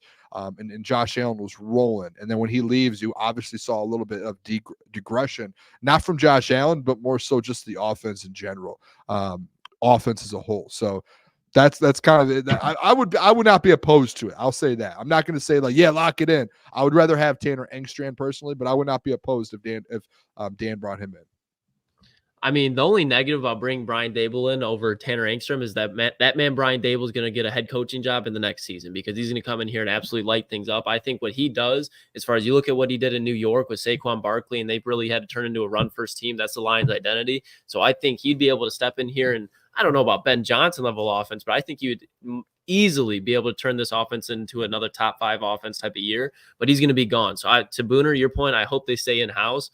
But Brian Daboll is a guy that should be, to your point, Jeff, be coaching on the sidelines next year. I hope it's not for the Giants. I hope he just finds his way out of there and goes to a different team because I think he's just a very underrated head coach, especially for an offensive mind. He'd be a great coordinator, but he is the guy that should be head coach in this league because he does, like, if Brian Daboll, like, he doesn't fuck around. Like, you see him chewing players constantly out on the sideline. And I think, especially today, that's important because players – and I think it's just not to get too deep with it, but I think players are just getting more and more prima donna. They don't want to do the gritty shit. That's why teams like the Lions are so rare to come by. Teams like the Ravens, I think they're rare to come by. A coach like that knows how to set the tone in a locker room. I'll say this. Let me take you back. When Ben Johnson was first promoted to be the OC, we had the same conversation. Well, I don't know if Tanner Engstrand and Ben will be the same, but this is what I do know. Shout out to Adam. We were at a prior company, and we were having this discussion. And Adam came to me the night before and said, hey, we're going to have a discussion about who should be the next OC. It was after Anthony Lynn. And people at the time, there was outlets putting out Matt Nagy potentially being the OC. There was outlets, maybe Deuce Staley. And the one thing I always hammered, and I hammered that next morning, was keep it in-house. That's what good organizations do. They promote from within. Just like any company. I mean, everyone has a job here of some sort. When you work for a company, and you're working for a company where there's an opportunity to grow within that said company, there's a different feeling. There's a different aura. There's more, like, you're more inspired to keep giving it your all rather than companies outsourcing and going out and hiring other people from different companies. So I always thought, hey, bringing in Ben Johnson, making him the OC was the obvious move, right? And I think this move, making Tanner Engstrand the OC, is the obvious move. He took interviews to be the OC at the Chargers, I think at the Seahawks. He's qualified. He's been under Ben Johnson. He's worked with this offense. He knows exactly how this thing works. He has a relationship with players. I think it'd be tougher if he brought in Brian Daboll, who is coming in from the outside. Number one, I don't think he should be fired. But number two, coming in from the outside, and you kind of got to – you sit down with Dan, you try to paint the picture. I think he can. But I just think it's easier when you have – I think Dan would have more influence on a guy like Tanner Engstrand, who's more like, hey, it's my first gig, whatever you need, Dan, rather than Brian Daboll, who really should be a head coach. It'd be like 2 alphas in a room. And I don't know if I love that fit. I want to keep promoting from within. So I'm still on Tanner Engstrand. I think he's going to be an excellent offensive coordinator. Now that I just spilled all that real quick, Steve Wild. Yeah, shout out. Here we go, Steve. There we go, Steve. Steve. Especially for Friday night, man. You guys are the best. What a legend. Steve, people, baby. Spirit, Mike. Even everybody else, man. I mean, all you guys. Just tuning in on a Friday. Shift, night, Big M, ETN, Coach Walk. I mean, all you Baldo, what are we doing here? All right. Shout out to you, Steve. Thank you so much. Thank you so much.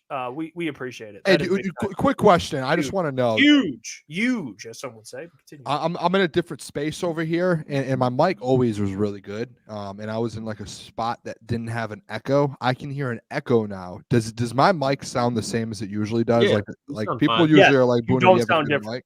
If you sound weird, Boone, we'll let you know. Because I can hear like the office I'm in. It's just an empty room that's massive. And I can hear myself hitting the wall on the other side. And I'm like, I really hope the people can't hear this. But, hey, shout out to Steve, though. What a legend, man. Shout out to all the people that are tuning in on a Friday night. Don't forget, too, after this at 10 p.m., 10 minutes after our stream, I'm doing the college football NCAA 25 Oh, it's 9 o'clock. Can we just announce the teams?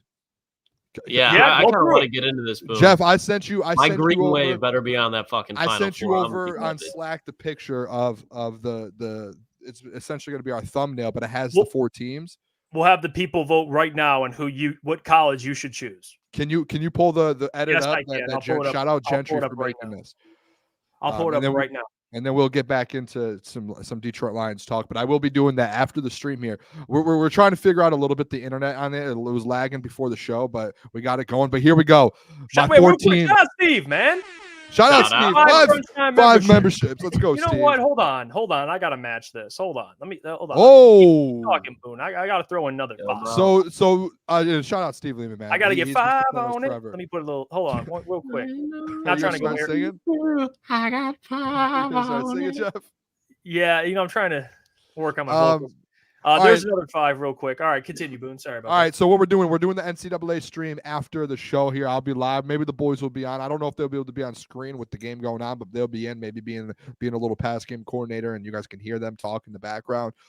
But 4 teams here.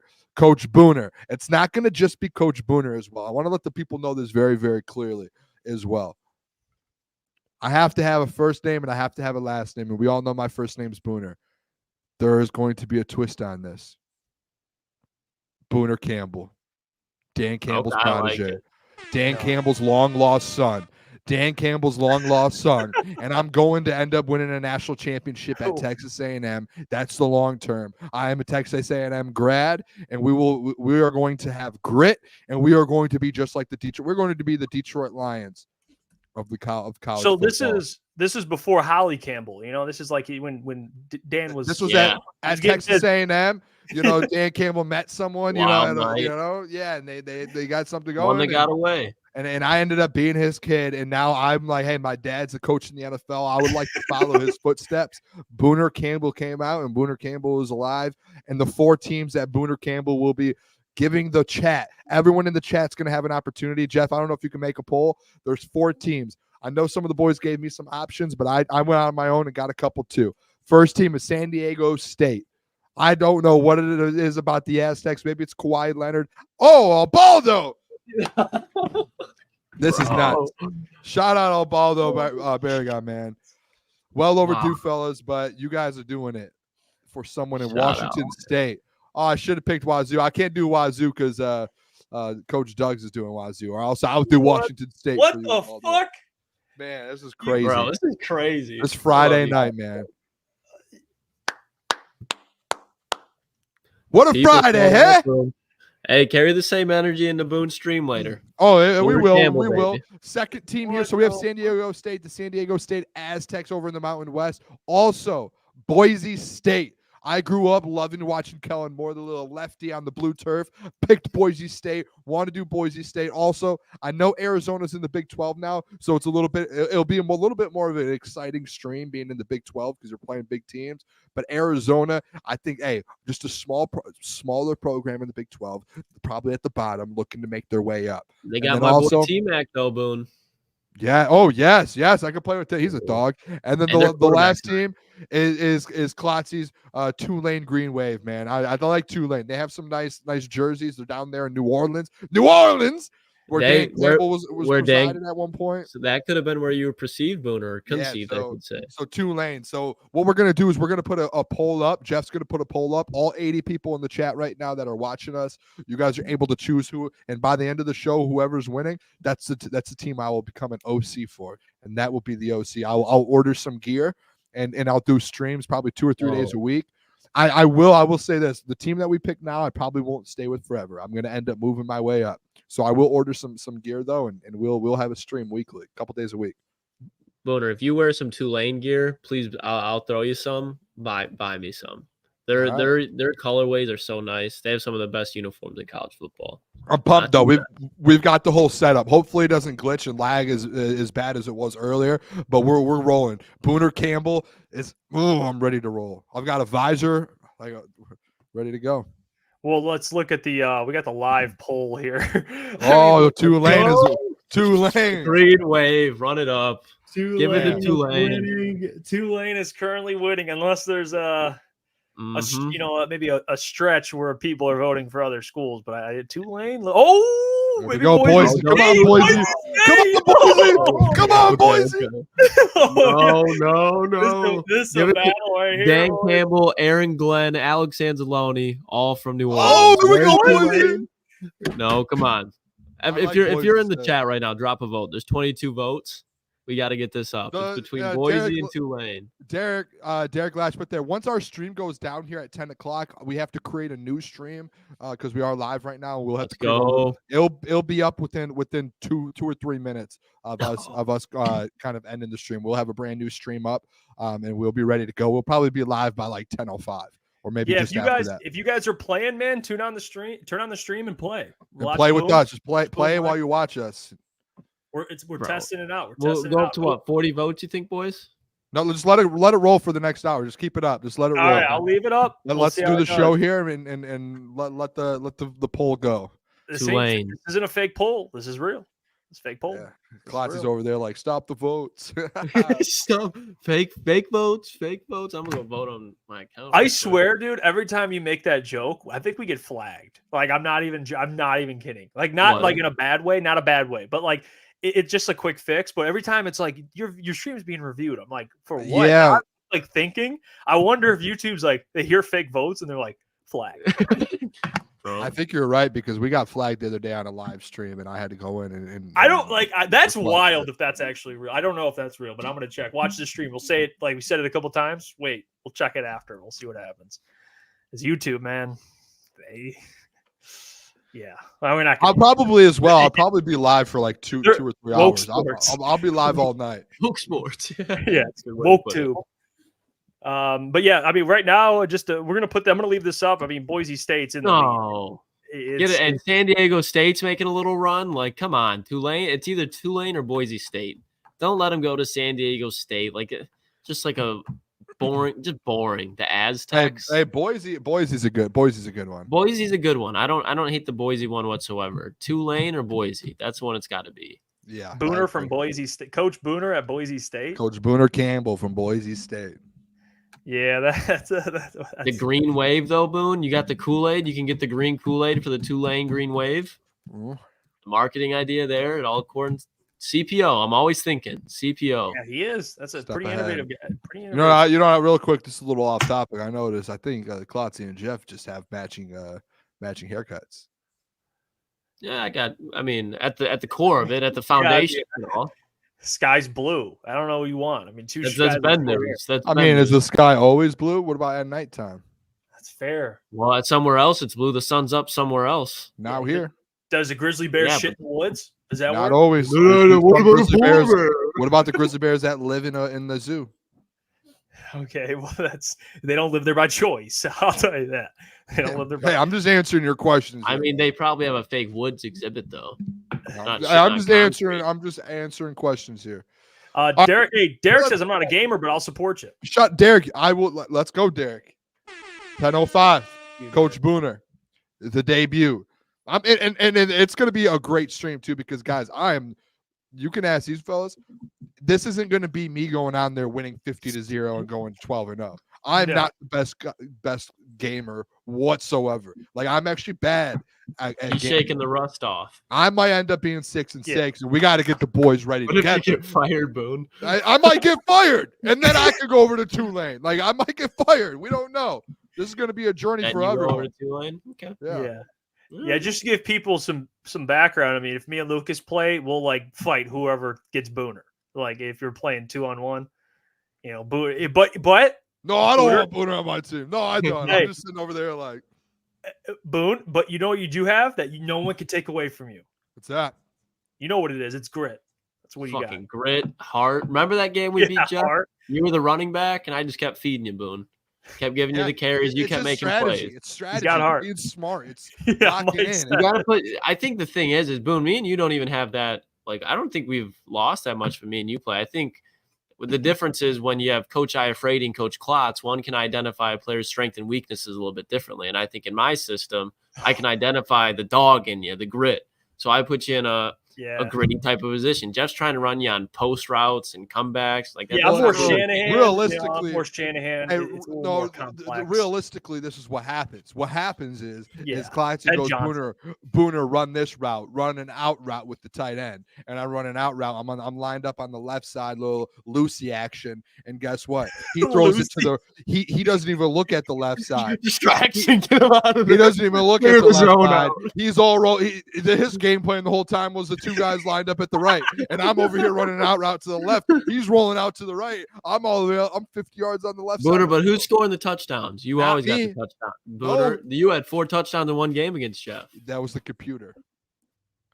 Oh no, actually I did have. You were the running back. What are we? Running back. Yeah. Yeah. See, that's evidence while Booner's talking that. What I can't wait for to stream though is I can't wait. I am Dan Campbell's son. Like I am his long lost son. Do you know what that means? I can't wait to start doing some fourth down trick plays. Like we're aggressive here. Wherever I go at Boise State, at Tulane, we are aggressive. We're pounding it down your.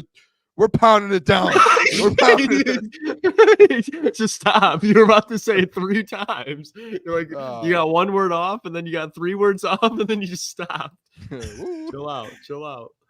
I can't wait. Though. I really hope everyone in this chat. I don't know what. I've never done a stream before. I hope everyone in this chat comes over and watches for the next couple hours after the show's over. Hope so. It'll be fun. Well, I mean, you mentioned it there, which is a great transition. That you're going to be Dan Campbell, you're going to be aggressive. That's your identity, right? Yes, we're aggressive. We don't kick a lot of field goals. If we have to, we will, but we're not going to. Well, Dan Campbell reiterated on a radio station, actually in I think Dallas or Texas. We'll just say Texas because I don't know the city, but he was on the radio there, and he doubled down. He stood on business, and he said, "Yeah, I'm going to keep being aggressive." He said it right in the beginning here, and this is on sportsillustrated.com /NFL/Lions or Detroit Lions on Sports Illustrated, which is the new rebranded John Macaroon, his what they're doing. But it says in the very beginning here, when asked, and this is a Texas-based radio station, if he was going to dial back his aggressiveness, and he said, "I'm always going to lean on the strength of our team. I just believe in that," Campbell said. So who's to say we come in and it's just a different path, Booner path? And you feel like being a little bit more conservative. That can easily happen if I believe that's the way to play the game and it's going to help us win. He also said in 2022, we were 1-6 and I backed things down significantly and I played a little bit more ball control at times. We bled the clock on some stuff and then we won 3 in a row. Then we lost a game and won 3 in a row again. So we started to ramp stuff up and caught fire. I'm always going to go with what our strength is and what I think is going to help us win the game. So, That's Dan Campbell standing on business. That's what that is. Standing on business. And hey, it's what I know you guys agreed to an extent. I know probably not as much, but I think that's what we're all preaching with Jake Bates. It's like, okay, even if he does have this Hall of Fame type of leg that we've been hearing about in the UFL, whatever it is, XFL, you don't give a damn. Yeah, he's got to prove it because one, he's got to prove it, and he's got to prove it quick because if there's no consistency there, which I think Dan Campbell wants the most out of the kicker, I don't think he wants a kicker that can kick 55-yard field goals. I think he wants a kicker that can consistently make it from 45 yards or in, or else he's going for it. And that's just the identity of this team. I think that's what this roster already has instilled in them. So I think if it's like, hey, tone it back a little bit, guys, I think that not that it would make them worse, but I think it could affect the way that they just go throughout the game because especially offensively, if you know that, hey, we got Dan Campbell to get a first down, realistically, we have 4 plays, not 3 plays. That changes the way you approach the game. So I like that he's sticking to his guns. Yeah, I mean, the thing is with the whole Dan Campbell stuff and going for it, there are times like, yeah, you can make the argument you need to kick the field goal when it comes to the NFC Championship game and that whole situation there. But like these guys, and typically like there's those situations where coaches go for it and players don't agree with it all the time. And like there's like half in, half out, or they're all out, and the coach is like, no, we're going for it. Like that's the thing. Oh wow, is this true? Is that true, Ryan Day? What is it? Jeff knows when I talk. He can't.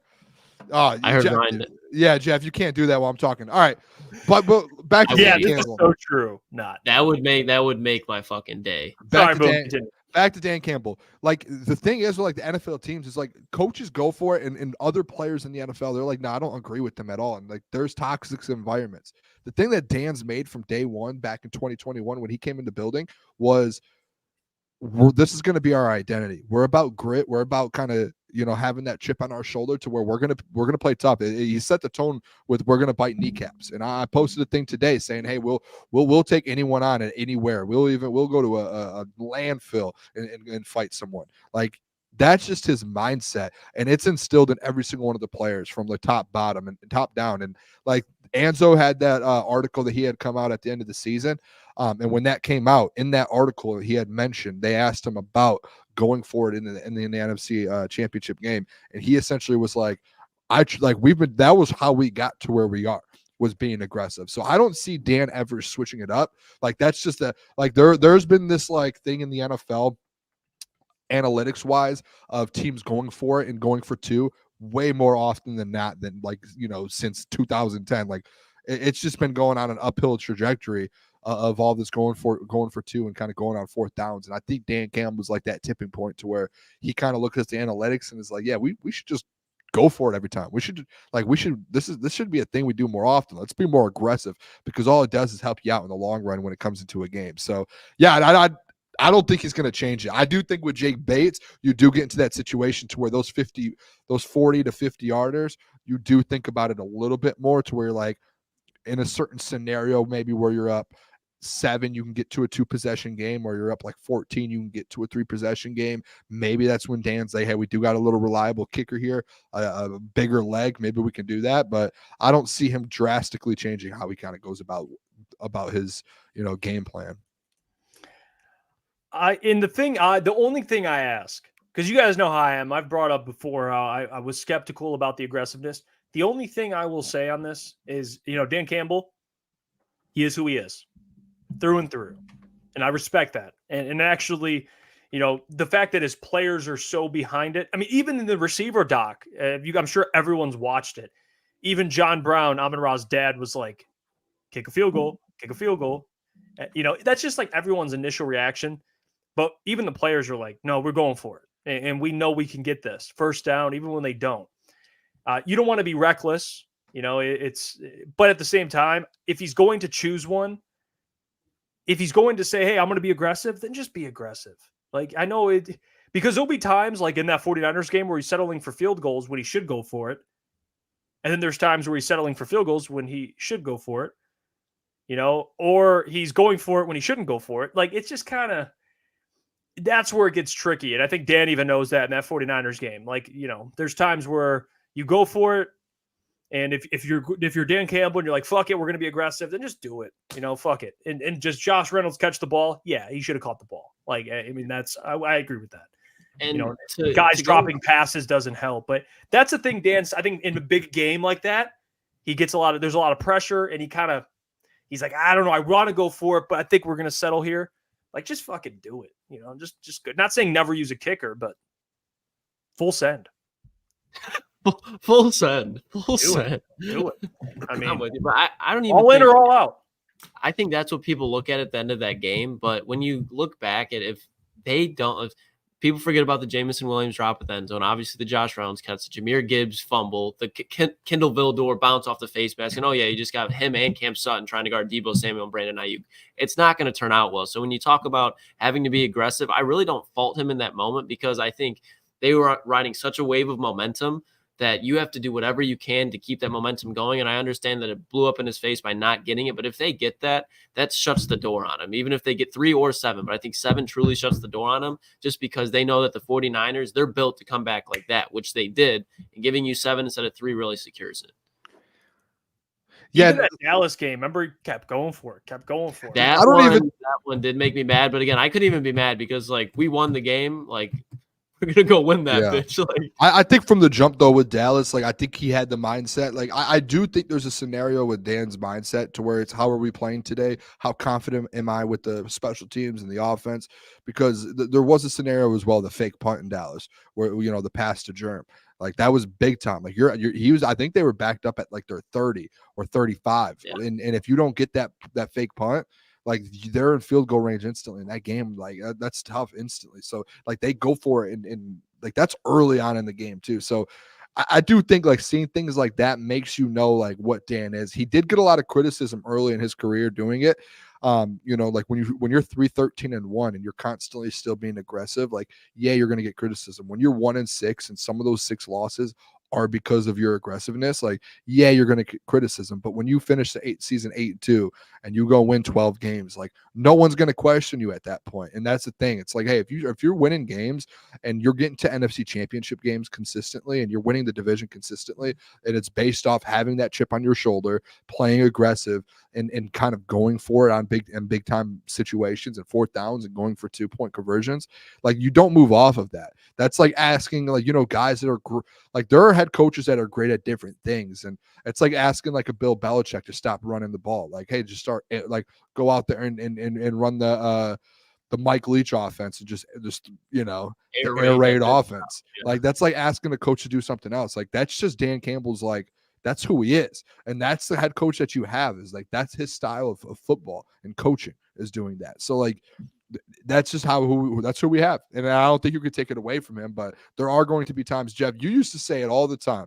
When we did pregame shows, you were saying it's situational football. Like you just have to have adaptability. Yeah, adaptability. Like is your offense playing well? Then you can go for it. Like are you struggling on offense to get, short yardages, then maybe you should kick the field goal. Like I think he's starting to learn like down the stretch, like kicking the field goal in the Rams game to take the lead, like just different situations. Like he is getting a good feel for it. But could I argue that, maybe if there's a game where your offense is struggling, he thinks, well, we got to go for it just to extend this drive to keep those guys out there. Like 3 and out. You're like, fuck it, let's go for it. Like I guess there can be an argument for both ways. Like that's why I said earlier, like if you're going to be aggressive, you just got to be aggressive. Like, and I think more coaches are adapting to that. You see more coaches going for it now than they ever have. And I think that's also partially with the rule changes favoring the offense. But I think Dan has had a lot to do with the NFL kind of catching up to that. I do. Well, I think it really lets coaches put their imprint on the game because that's the head coach's call. You know what I mean? Like the offensive coordinator might be calling up the plays, but the head coach is the one saying, we're going for it. So when that works out, I think that really lets the head coach kind of build confidence with himself, but also in the team. So that's just going to be one of those things where head coaches want to find their identity quick, and that's how you do it. Mm-hmm. Yeah, I agree with that. This comment, the biggest hurdle for Badgley is going to be hang time on kickoffs with the new rules. If it's close with extra points and the other guy has great hands, or the other guy has great hang time, might matter. James says new kickoff rules will change everything. It's going to be interesting. I've been big on that. Field position, you're absolutely right, Boone. Like it's going to change. Drives are going to be way shorter. I think penalties are going to matter more because if you're behind the chains, it's obviously going to put you in a less chance of scoring compared to the other team if they don't have penalties. Yep. Obviously, it's like that more, but just because you're closer to scoring range, it matters. I think I'm going to go ahead. No, I was just going to go on. I'll read this after. What were you I was just going to say, I think I'm going to take the overs in like the first 2 weeks of games, even the preseason, because it's like these overs are going to be set at like 40.5, 36.5, 35.5. Field position, you're going to put, so there's going to be points that are put up. Like I wouldn't be shocked if this year you look at like points per game throughout the NFL and compare it to different years. I think it will be a lot. I think there will be a little bit of a, it's not going to be like 10 points per game more, but there will be like a 2 or 3 point difference. And do you think, go ahead, Jeff, my bad. No, go on. Actually, because we have a lot of time. I would say, do you think that because they're going to be closer to scoring position more, that Dan's probably going to go for it more now that he's got a closer chance of getting 7? Because 3 is going to be easier to come by. So if 7's harder to come by and Dan has a chance to get 7, even to that 4th and 4 at the 45-yard line, I feel like he's more likely to go for it. No. Yeah, no, I wouldn't be shocked because again, you say you get the ball to 35, 40, you're 2 first downs away from a field goal. But like if you get stuck in that middle ground, like I wouldn't be shocked. You're going to see him go for it a lot, and especially like when you're in that field position consistently throughout a game. Like say you're in that field position every single possession. Like you're going to want to punch it in for 7, especially if the other team, if your defense isn't getting stops. I think that was a big reason too why Dan consistently had to go for it, was because the defense potentially your defense wasn't getting as many stops. So you had to kind of battle that with going for it on fourth down because you don't want to you're going to put your defense in a bad position, but I would rather the offense stay on the field longer and get 7 instead of 3 if your defense isn't getting stops. If your defense is giving up 7 points every possession, you need to find a way to get 7. So I think it'll be a similar thing this year, except I think the defense will be a bit better. So maybe a few less times. 100%. I mean, that was disrespectful, man. I never disrespect you. For those who don't know, I had to step away for a second. I came back. I didn't hear a thing. What did you get, Jeff? While you were gone? Well, where did you go? I don't think it's important. Oh, well, it was obviously important if you got up. I got a shake from Dairy Queen. Students, that thing will be gone in 10 seconds too. Yeah. Well, relax. Yeah. Hey, fuck it. It's a Friday. Having a good Friday. Fuck it. Freddie fell through in 3, says Booner. 316.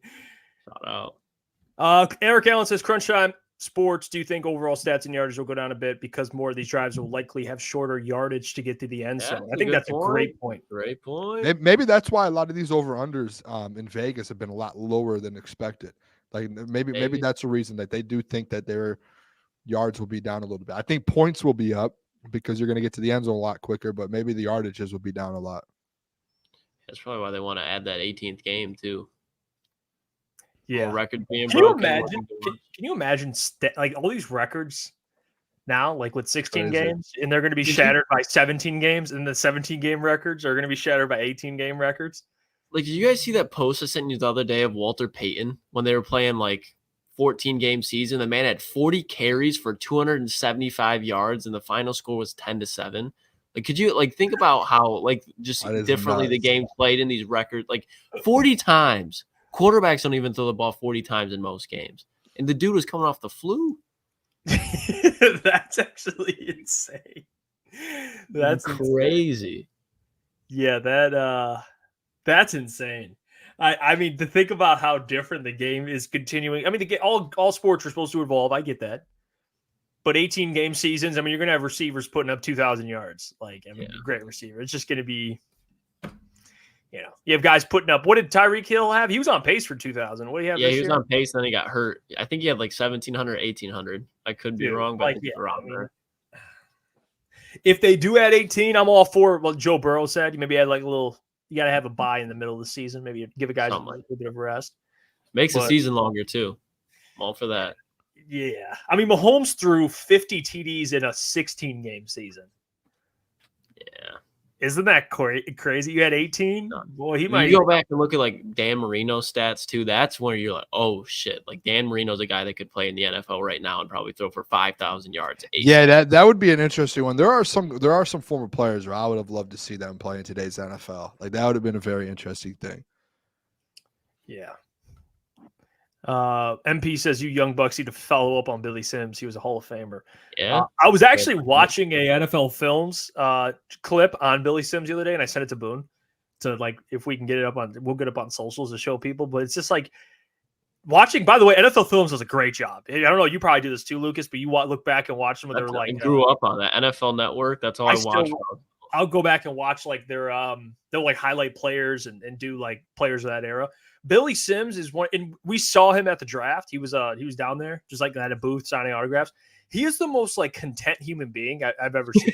He's so chill. He knows, yeah, I'm Billy Sims. I'm great. I'm living life. He's low key about everything too. Great dude. A lot of those guys are like that. They're just older and they're just older and they're just I'm a walking legend, and they're just I'm retired for the rest of my life.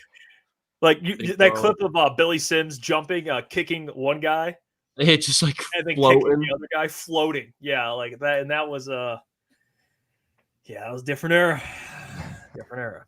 They didn't have all this fancy medicine they have now. Now you're just getting old head. The old ice baths and Yeah, those boys used to be on some wild steroids though. Get away with it. I mean, Lawrence Taylor's out there on crack. Yeah.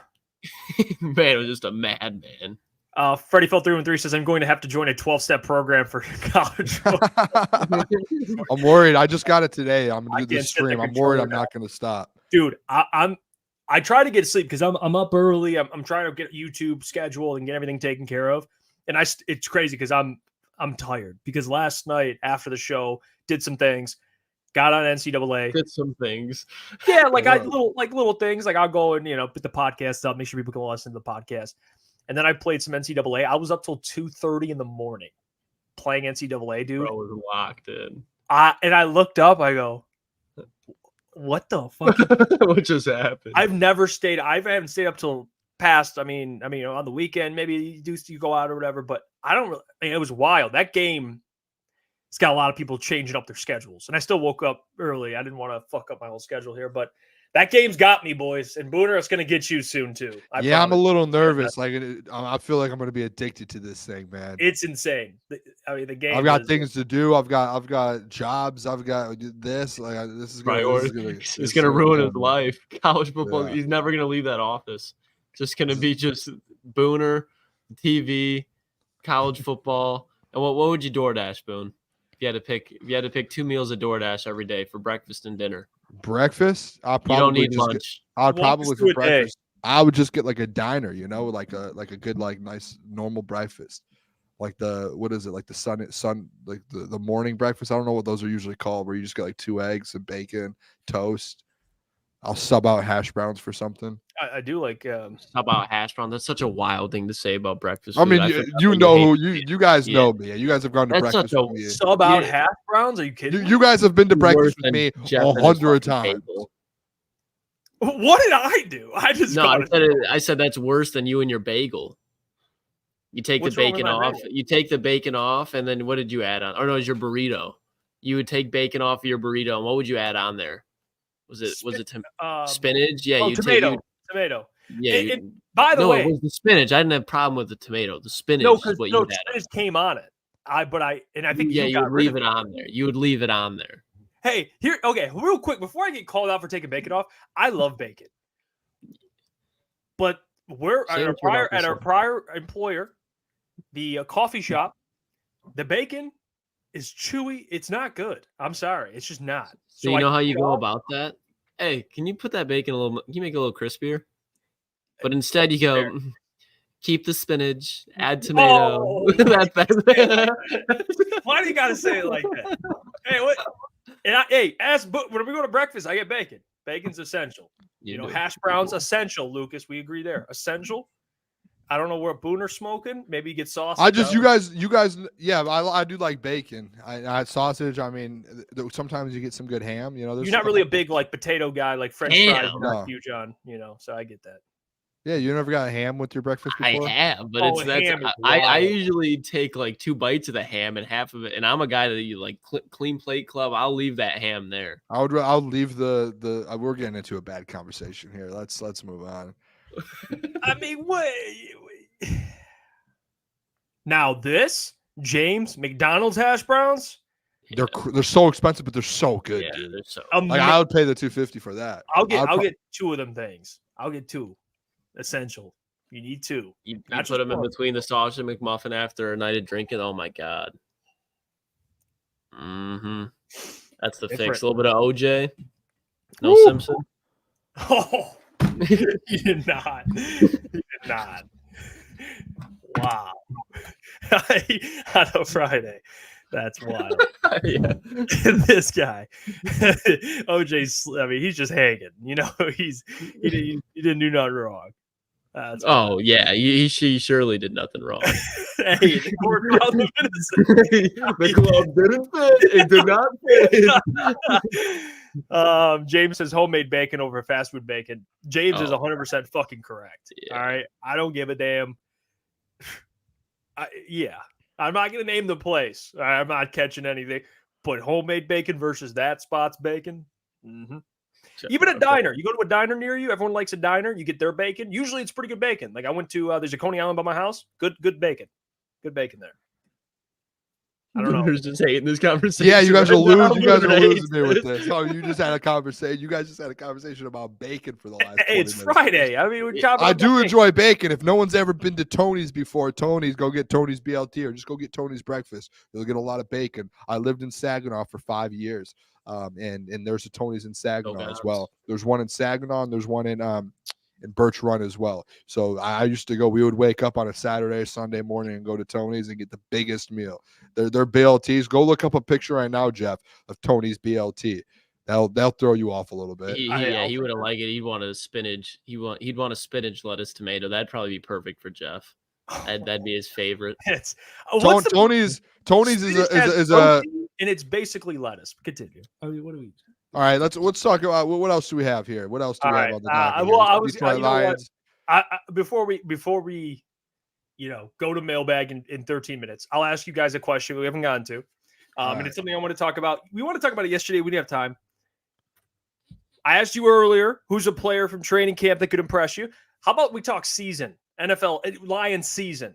Who's a rookie besides Terrion Arnold that you think by the end of the season will be an integral part of this team, or someone that will surprise? Yeah, I don't know. Nationally is a big thing because then you're asking for like Sam Laporta All-Pro, but you get my point. Someone that'll arrive by the end of the year besides Terrion because obvious reasons. That. I mean, it's hard to say, but if I had to bank on one, because I feel like both of them are similar spots, I think it'd be Rakestraw, because the other player that I would say, we're just hyping up Wingo, which I think he does deserve hype. But again, he's got to find his way into the rotation. I think the same thing with Rakestraw. And I think when you look at the cornerback room, I think there is what he does fits the identity of this team perfectly. Late in the season, especially like we saw that run with Iffy when he kind of came out late in the season, I don't think he'll be that good by any means. But I do think that he matches with the physicality of this defense. He can play safety if you need him to, and he can play nickel and then outside as well. So I think there's different ways where he can get in the lineup compared to a guy like Wingo who can find a way to get in there. But I just think how he plays the game, how physical he is. He's an aggressive player, which creates plays not only for him, but for other players on this team. So I think if there were to be a guy not named Terrion, it'd be his corner buddy in Ennis Rakestraw. Are we talking just rookies here, Jeff? Yeah, just rookies. Can I go? Yeah, you go ahead. I'm going to go with Sione Vaki. Oh, all right. Whoa. You said Josh Pascal. You took it from me earlier. I'm turning it on you. All right. Going Sione Vaki, Lukas Klotz's guy. I think by the end of the year, he's going to be one of your best special teamers. He's going to be an absolute menace on kick returns, punt returns. Maybe he's doing it all. I mean, who knows? And kickoffs. He's going to be laying motherfuckers out. And yeah, on special teams, yes. In turn, kickoffs, he'll be absolutely, played safety. But I think you'll see him sometimes on offense. There's an injury, maybe an injury to, knock on wood, maybe a Dave Montgomery or a Jahmyr Gibbs. Sione Vaki comes in, and you're going to see what this man can do with the ball in his hands. So I'm going to go with Sione Vaki. Lucas, I knew you'd like that one. But he's going to be my rookie besides Terrion Arnold, that I think by the end you're like, who is this guy? Where'd he come from? And why can he play football? You better knock on wood, because if Vaki gets that spot, he ain't giving it back. No, I'm kidding. Obviously, you give it back to either of those two, David or Jahmyr, in a heartbeat. But I do, especially if, again, we don't want this to happen, but I think Vaki's a perfect substitute for 2 or 3 games for Jahmyr Gibbs. I think Craig Reynolds is the same thing, but with DeMont. But I think Vaki's kind of like that Gibbs safety blanket as far as what he can bring into the offense. Mm-hmm. Yeah, that's where, okay, I don't want us to go and name every single rookie and be like every single rookie. No, give one. It's going to break out, because I already gave out Mekhi Wingo earlier, so that's where I'm kind of in the middle. Stand on business. I could stand on business, but so what I'm gonna do? I already gave you guys my Mekhi Wingo spiel. Like, we already know. Like, I think Mekhi Wingo is going to be an absolute dog this year, and he's going to be a quiet. Like, no one's going to expect him, and out of nowhere, Mekhi Wingo is going to go out there and get a handful of sacks. You're gonna be like, where did this kid come from? Oh, he fell to the 6th round from LSU. That's crazy. But I'll say this. I'll just give another guy here who I don't know if he's going to end up getting a ton of snaps or what's going to happen with him, but a name to just keep an eye on. I'll give you guys a name to keep an eye on, especially throughout the season in different spots. And I think that's a Christian Mahogany. And The I Hog. think with Christian Mahogany, and again, this is where it's like I don't think it's going to be a massive breakout player, but I think as you kind of look at this depth of the offensive line room, I do think like Colby Sorsdale is going to get his opportunities. Colby's going to kind of look good in situations, but I think when you kind of get to a spot to where there's one or two injuries and you need guys to step up, I think Christian Mahogany is one of those guys to where he gets drafted in the 6th round. He was supposed to go in the 3rd, 4th round, and he was sitting there supposed to be like instantly people are saying he's ready to play right away in the NFL, and he shouldn't have fell. So I think they have a guy who is kind of already NFL ready, and through training camp, let's see how he does. But I would not be shocked if Christian Mahogany ends up being that 6th, 7th guy there for the Detroit Lions offensive line and gets some reps in throughout the season. And then he ends up, as you get into next year, you're like, oh, Christian Mahogany's a dude. He's going to be a guy that takes over for one of these guys. The Hog Molly. Christian Mahogany. I like it, Boone, because he does play with that physical style. Yeah. And am I tweaking, or do I feel like there was kind of, and I'm not saying I'm not writing him off, but were there kind of some negative reports coming out from camp of him, or was it an injury? I don't know if he something that wasn't promising. I don't think it was anything like negative like his play. I just think I don't remember anything really about him, to be honest. Do you? Okay. That's why to be honest, I don't really remember anything. I mean, unless the chat can chime in, but chat probably reads the same thing we do. And this is probably bad of us. I don't know if he actually even participated. I don't know if he was one of the guys that was out for camp. Maybe that's what it was. I just remember it was either didn't hear anything about him, like he was hurt. I just remember it wasn't like anything positive coming out of camp from him. Again, way too early to make any decision about him. But they did say he played with some tenacity. We did discuss his one leg being longer than the other. Yeah, but I don't think that's even like a thing for us to be like. That's really it. That's really it.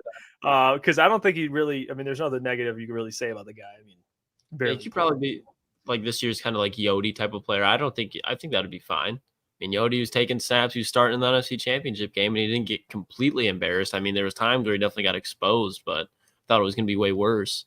Wheezy D says Mahogany gives me Logan Stenberg. Remember Sternberg that? Vibes. I think he go to Toledo. Oh no. He might have. I don't know. Remember, but he was always out of place a little bit. It felt like he was a him and Matt Nelson were just you didn't want to see out there. Kentucky. Shout out to Eric, man. Okay. Yeah, Kentucky. Actually, yeah, Kentucky guy. That's where he went. Yeah, I think Mahogany's going to be really good, Boone. I think he's going to replace Zeitler next year. I think he'll, unless you have Colby Sorsdal.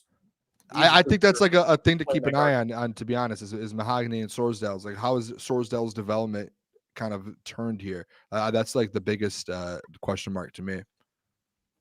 Yeah, I agree with that. That guy up north says Mahogany's a step above Stenberg's college career. WMU says Broderick is a bust. I just love the just throwing it out there. Yeah, let you guys know. Oh, that's funny. Yeah, I mean, we'll see this year, especially if he plays early. You're gonna find out. Eric Allen says Terrion Arnold is going to be the Brian Branch this year, to where teams are going to ask and wonder why they all let him slip past them. That's a great take by Eric. And we were doing besides Terrion, but we can all agree, like, he's going to come and show people, especially week one. You're on a big stage. Matthew Stafford. That's in Detroit again, right? It's at Ford Field. Mm-hmm. He's going to be guarding Puka Nacua, probably Cooper Kupp, to be honest with you, knowing how it went last time with Puka. They'll probably put Carlton on him, but Cooper Kupp's still a tough cover. I mean, it's not easy. And I think it'd be a disappointment if he wasn't like the statement rookie. I mean, obviously the first round pick, but he's a guy that I think was highly coveted coming out of Alabama with Nick Saban. I and a lot of people viewed him as the number one corner in the draft. I know you guys took Quinyon, but it wasn't a massive gap whatsoever. You'd have been happy with either of them. So I think for him being the cornerback 2 in this defense, I think he's in a position to succeed rather than a position where he's going to be overwhelmed. So if Terrion doesn't go out there and ball out this year, not that I'd be concerned, but it'd definitely be disappointing. It's not like he's in that he's not Jeff Okudah, but it's not like he's in a Jeff Okudah type of situation. That's like the biggest thing with Terrion. It's like Jeff Okudah gets drafted and he has to be CB1 instantly. And he's sitting there with Matt Patricia and you're like, oh, yep, this is a dead end to a career. Like Terrion Arnold is CB2 essentially. He's got good veterans in front of him. He's coming to a team with an NC or with the NFC Championship appearance. He's coming up there with Aaron Glenn, kind of there, a corner's coach who's helped create a bunch of elite corners around the NFL. So like he is in one of the best positions. And like I think Quinyon Mitchell too is in a good position as well over in Philly. So like I think they're both in good positions. So I like again, me and Jeff did have Quinyon as our CB1 out of the draft, but I think we both had Terrion going in the top 15 anyways too. So it worked out. Guys, I have breaking news. Like legit? Well, with the poll. Oh. This poll is oh my gosh. close. San Diego State. You know what I think's happened? Tulane's at 28. Yeah, they're tied, and then you have Boise at 27. Got to keep it open. Almost everybody in this Get chat the green wave. The green wave. That's who you want. The green wave. If not, make it Boise, but not San Diego State, man. This is going to be a disaster boring. if they're all tied with 28. Crazy. This is going to be a disaster. Oh, Tulane! Oh, Tulane takes the lead. Tulane, the green wave. Tulane. Let Booner keep the Kool-Aid path going. I'm interested. We've got 13 minutes here to vote, so I'm interested to see what you guys all do. August says, "No, you guys see the Dan Campbell corn maze?" Yeah, that was kind of crazy. I'm not gonna lie. Shout out to whoever made that. That's crazy to be able to make that. You didn't see the Dan Campbell corn maze? No. Oh, I'm showing you right now. I get it. Don't worry about it. Oh, I'm showing you right now. Don't worry about it. What are you looking at, Boone? I'm looking at the poll. Casting a vote for Boise. I cannot believe you have not seen this. You definitely did. This thing is beautiful. Let me show you this right here. Tulane's at 30% now. That's what we need. We need to be a Tulane Booner. Yeah, I don't really care which one. I'm pumped. Whatever happens, I'm pumped. Tulane would be sick. Oh, good God. Someone crafted this. One pride, go Lions. That is crazy, dude. That's nuts. That's got to be one of the most detailed, beautiful pieces of artwork I've ever seen. Dude, I would get so lost in that. I don't know. I a lot of time on their hands. Have you guys ever done a corn maze before? I mean, I've done a corn maze, but I haven't seen like corn artwork. I did one a couple. I did a corn maze like a year ago or 2 years ago, and then I got genuinely lost by myself. That's such a Booner thing to do. And I was like, dude, I could hear people, and I thought there was this thing to where if you just constantly turn right or something, that you just eventually make it to the end. And I like kept turning right, and I got so impatient turning right where I'm like, dude, I think I'm lost. So I started turning left. I was going in a circle. I just was done, dude. Like I was like, oh my gosh. And then eventually I finally I ended up just going through like the actual corn. Like I'm going. And then like the people I was with, they were like, we've been done for 15 minutes. I'm like, oh my gosh, dude. I was stuck in shoes were trash, probably. Dude, yeah, dude. I mean, they're fun, but I've done them multiple times. But the last time I did, I haven't gone since, dude. The last time I did it, I got traumatized. I was like, this is terrible. From the corn maze. What are we doing? Crazy, dude. By the way, I forgot to. I forgot to mention this story a couple days ago, but I got to give a lot of credit. I want to just mention this so I don't forget, because it's the chat, we tell them everything. It happened because Booner mentioned something that traumatized him. I was with Stick, all right, and I want to give a shout out to Stick, Sam Day. Love him, I do. Shout out Stick, man. Founder of Woodward Sports. Love that man. I will fight for that man. Love him. The best people of all time. Absolutely, love that man. It's fun. We're driving. All right. And I work with Stick. He's got some side businesses that I'll help out with because I love working for him. I do. He's a great guy. But we're driving in his car out by where he lives. We're coming down this like hill. All right. We're driving. We're pulling a trailer, and there's a light. I'm with Stick. The light is yellow. And it's, when you have to make a decision if you're going to blow a light, we've all been there. It's like yellow and you're like, should I blow this? Kind of thing. Well, it was yellow, and then it turned to red. And then he proceeds to blow the light. There was 2 cars turning left. So one car turns left as he's going through the light. So I'm looking up, and when you're in your head, you think like, okay, when you're ever in a situation, you're just going to like react to it. Like you're just going to be like, oh, I already know what I would do. Like if something happened, I would do this. I literally just froze. I'm like, oh, fuck. Like this, we're about to hit this car. The car so I don't know how to describe this, but the car like pulls past Stick's car. There's another car. So Stick, fast reflexes. He just had a kid. So maybe it's like dad reflexes. I don't know a lot of dads out there. Maybe you guys can react to this. There's like certain reflexes you gain when you have a kid, I would assume. But he maneuvers through both cars. Not a scratch. Not a scratch on his car. Not a scratch on the trailer. He maneuvers through both, like between the back end of one car and the front end of the other car. Slides right through this light. It was red. We're pulling 2,000 pounds behind us. And we just flew through this light, boys. He looked at me and he just went, didn't even leave a scratch. I was like, we almost just fucking died. Might have been no more crunch time. Hey, wait, but I looked at Stick and I go, hey, you put me in that situation, but Stick, you got me out of it. And that's why I give credit to Stick. And I'm telling you, it's like dad reflexes. I know MP says I'm a dad. My reflexes are shot. I don't know, man. Everyone, there's things, I don't know. Being a dad, the way he just maneuvered. I don't know. I froze up, boys. I'm not going to lie to you. Froze the fuck up. And I don't know. I was shook going home. I was just driving. I'm like, fine. But that was like inches from being not fine. All right. And maybe that person who he almost hits out there. All right. Sorry. I don't know. Can you imagine like the person maybe they're seeing watching your reaction as they're turning? It's like coach walk. You're in the It's like Mike Reed. It's like one of those Steve and one of those guys that like, yeah, I saw some jackass in a trailer just drove by and almost fucking killed me. Yeah, I don't know. Shout out to Sam Day, man. Saved my life. I'm giving him the credit there. Well, risked my life, but then saved me. Does that count? I guess that does. You know, if you put me in danger, but then he took me out of it. You know? I mean, those things happen. Those things happen, dude. There's nothing you could do with some of those things. Like, yeah, that's a tough situation. I've been in cars where people like red lights because it's just like I've rode past red lights. I did it the other day. There's like just scenarios on roads to where it just should not be a light there. Like there's no cars on the road and like you just don't realize there's a light coming because there's one like right after. And I like went past it and I was like, oh, I just ran a red light. And like I've definitely ran red lights before, not on purpose. Luckily it's not in like bad scenarios, but I get stick situation there. There's it just happens sometimes. At least he got you out of it. Red light, never ran a stop sign, perfect driver, perfect driving record, no points on my license. The perfect driver. Good. Hey, every yellow light, I stop. No, after that shit, I'm like, I'm not fucking going through these lights, dude. Yeah. Screw that.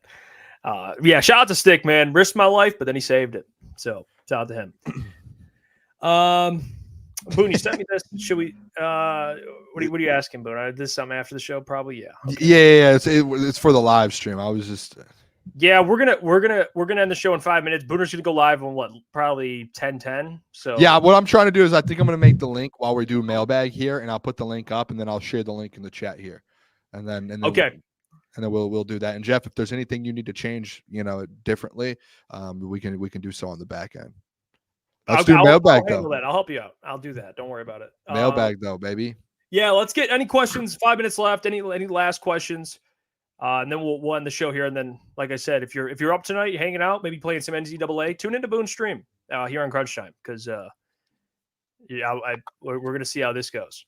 It should go well with the quality, but you never know, man. We're going to see how it goes. Be patient. We're going to fix whatever it is if there is an issue, and if not, enjoy it because Boone's going to throw some dots, recruit some players. And turn a program around. I think that program at this point is Tulane because they have 30% of the green wave. That's where you need to be, Booner. I'm telling you. That's where Dan Campbell got his coaching start, and that's where you're going to get your coaching start. What does it look like right now? All right. Well, here's the poll. Oh, it's fair to end it. At 50 minutes, end it. The Tulane green we've got to go to. You're saying there's a chance. We'll go to 9:58, and we'll end it. And again, we will order some merch for whatever team it is. And come Sunday, I think tonight. Merch, Boone. Yeah, I think tonight when we stream, I'm going to stream for probably 2 or 3 hours here tonight until about midnight. I'll play a couple games, and then come Sunday, I think Sunday afternoon we'll do another stream. And we'll by then hopefully we can get maybe on Amazon get some merch and some 24-hour shipping. Huh? How about what I like to hear. Making plays, Boone. ETN says mailbag, a favorite sport that isn't football. Mine would UFC. I would say UFC. Playing or Actually, like just watching? combat sports in general, but yeah, besides football. Or no, basketball. I'm sorry. NBA, but besides like those sports, I would go UFC. So NBA. Honestly, mine at this point probably is UFC. It'll be college. Oh, that counts as football, but probably UFC to be honest. Like I just don't really enjoy watching the NBA that much anymore. Playoffs is different, but like the regular season, it's just after the first like 20 games, it can get brutal to watch sometimes. Mm-hmm. Yeah, that's I've been watching some golf too. I do enjoy golf. I'm not gonna lie. Like the Open, I haven't watched the Open this week. Actually, I have actually, and they're like in the, I don't even know the course, but it's a tough course, dude. Like they're struggling. They're struggling.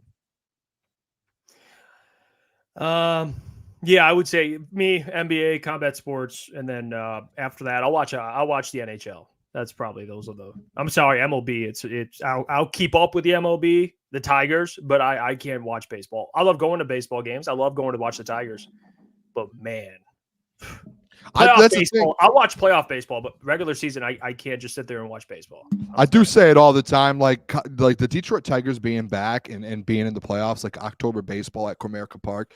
I was like.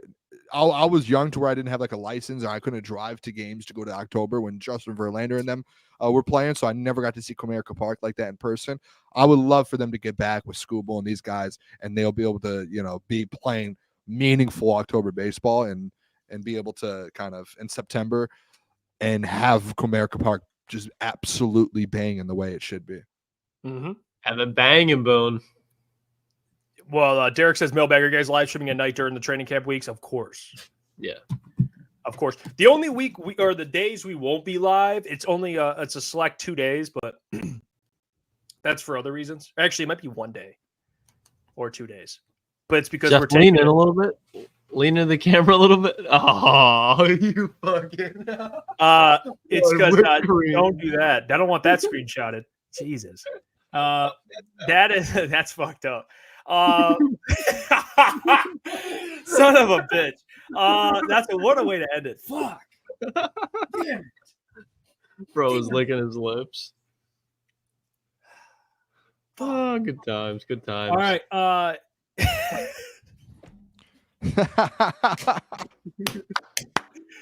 Fuck. I was like, what the hell is that, bro? So, son of a bitch. It's all right. All right. It's all right, Juicy J. You'll be good. Yeah, we will be live. No one's licking the straw or something. The only days we won't be live is when we take a team trip. We're taking a team chemistry trip before the season. Last big hurrah to Nashville. All right. And we're going there early August for like a day. It's the weekend, but it's really for like a day or two. So during the week. But I'm pumped too. I've never that, we're going. We're all for it. Throughout the season, no vacations. We're locked in. So. Was there a final vote for the team?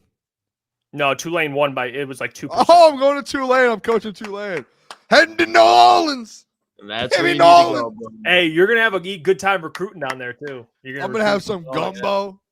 Here we go. Have you ever seen Tulane's mascot, Boone? I think so. Yeah, I'm pumped. No free ads. The Bud. We're going to New Orleans. I'm pumped. Yeah, let's go. Well, you should be.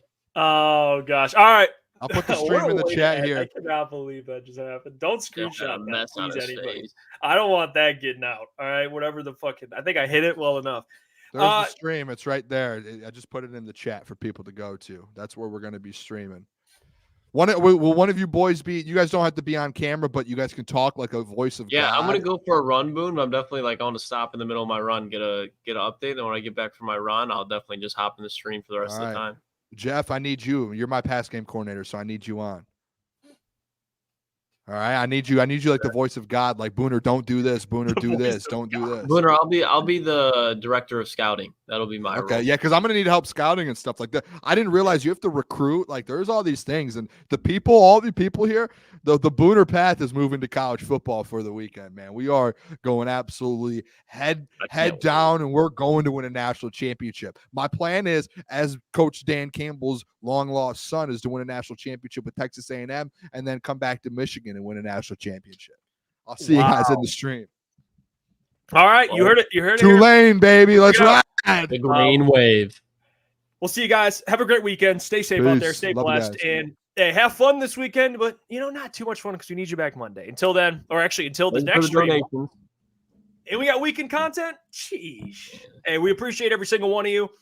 Even the people watching, especially, but Ubaldo, Steve Wild, Spirited Detroit Legends. Podcast, Mike Reed, Steve Lehman for gifting those Crunch Time memberships. All you guys, everyone in the chat, ETN, Derek, J Rod, Eric. I mean, everyone. Eric, we love you guys. I better see everyone, all 60 people watching right now. Everybody go Just head over to the stream. Head over to the other stream. Clip it for them. Have a good weekend.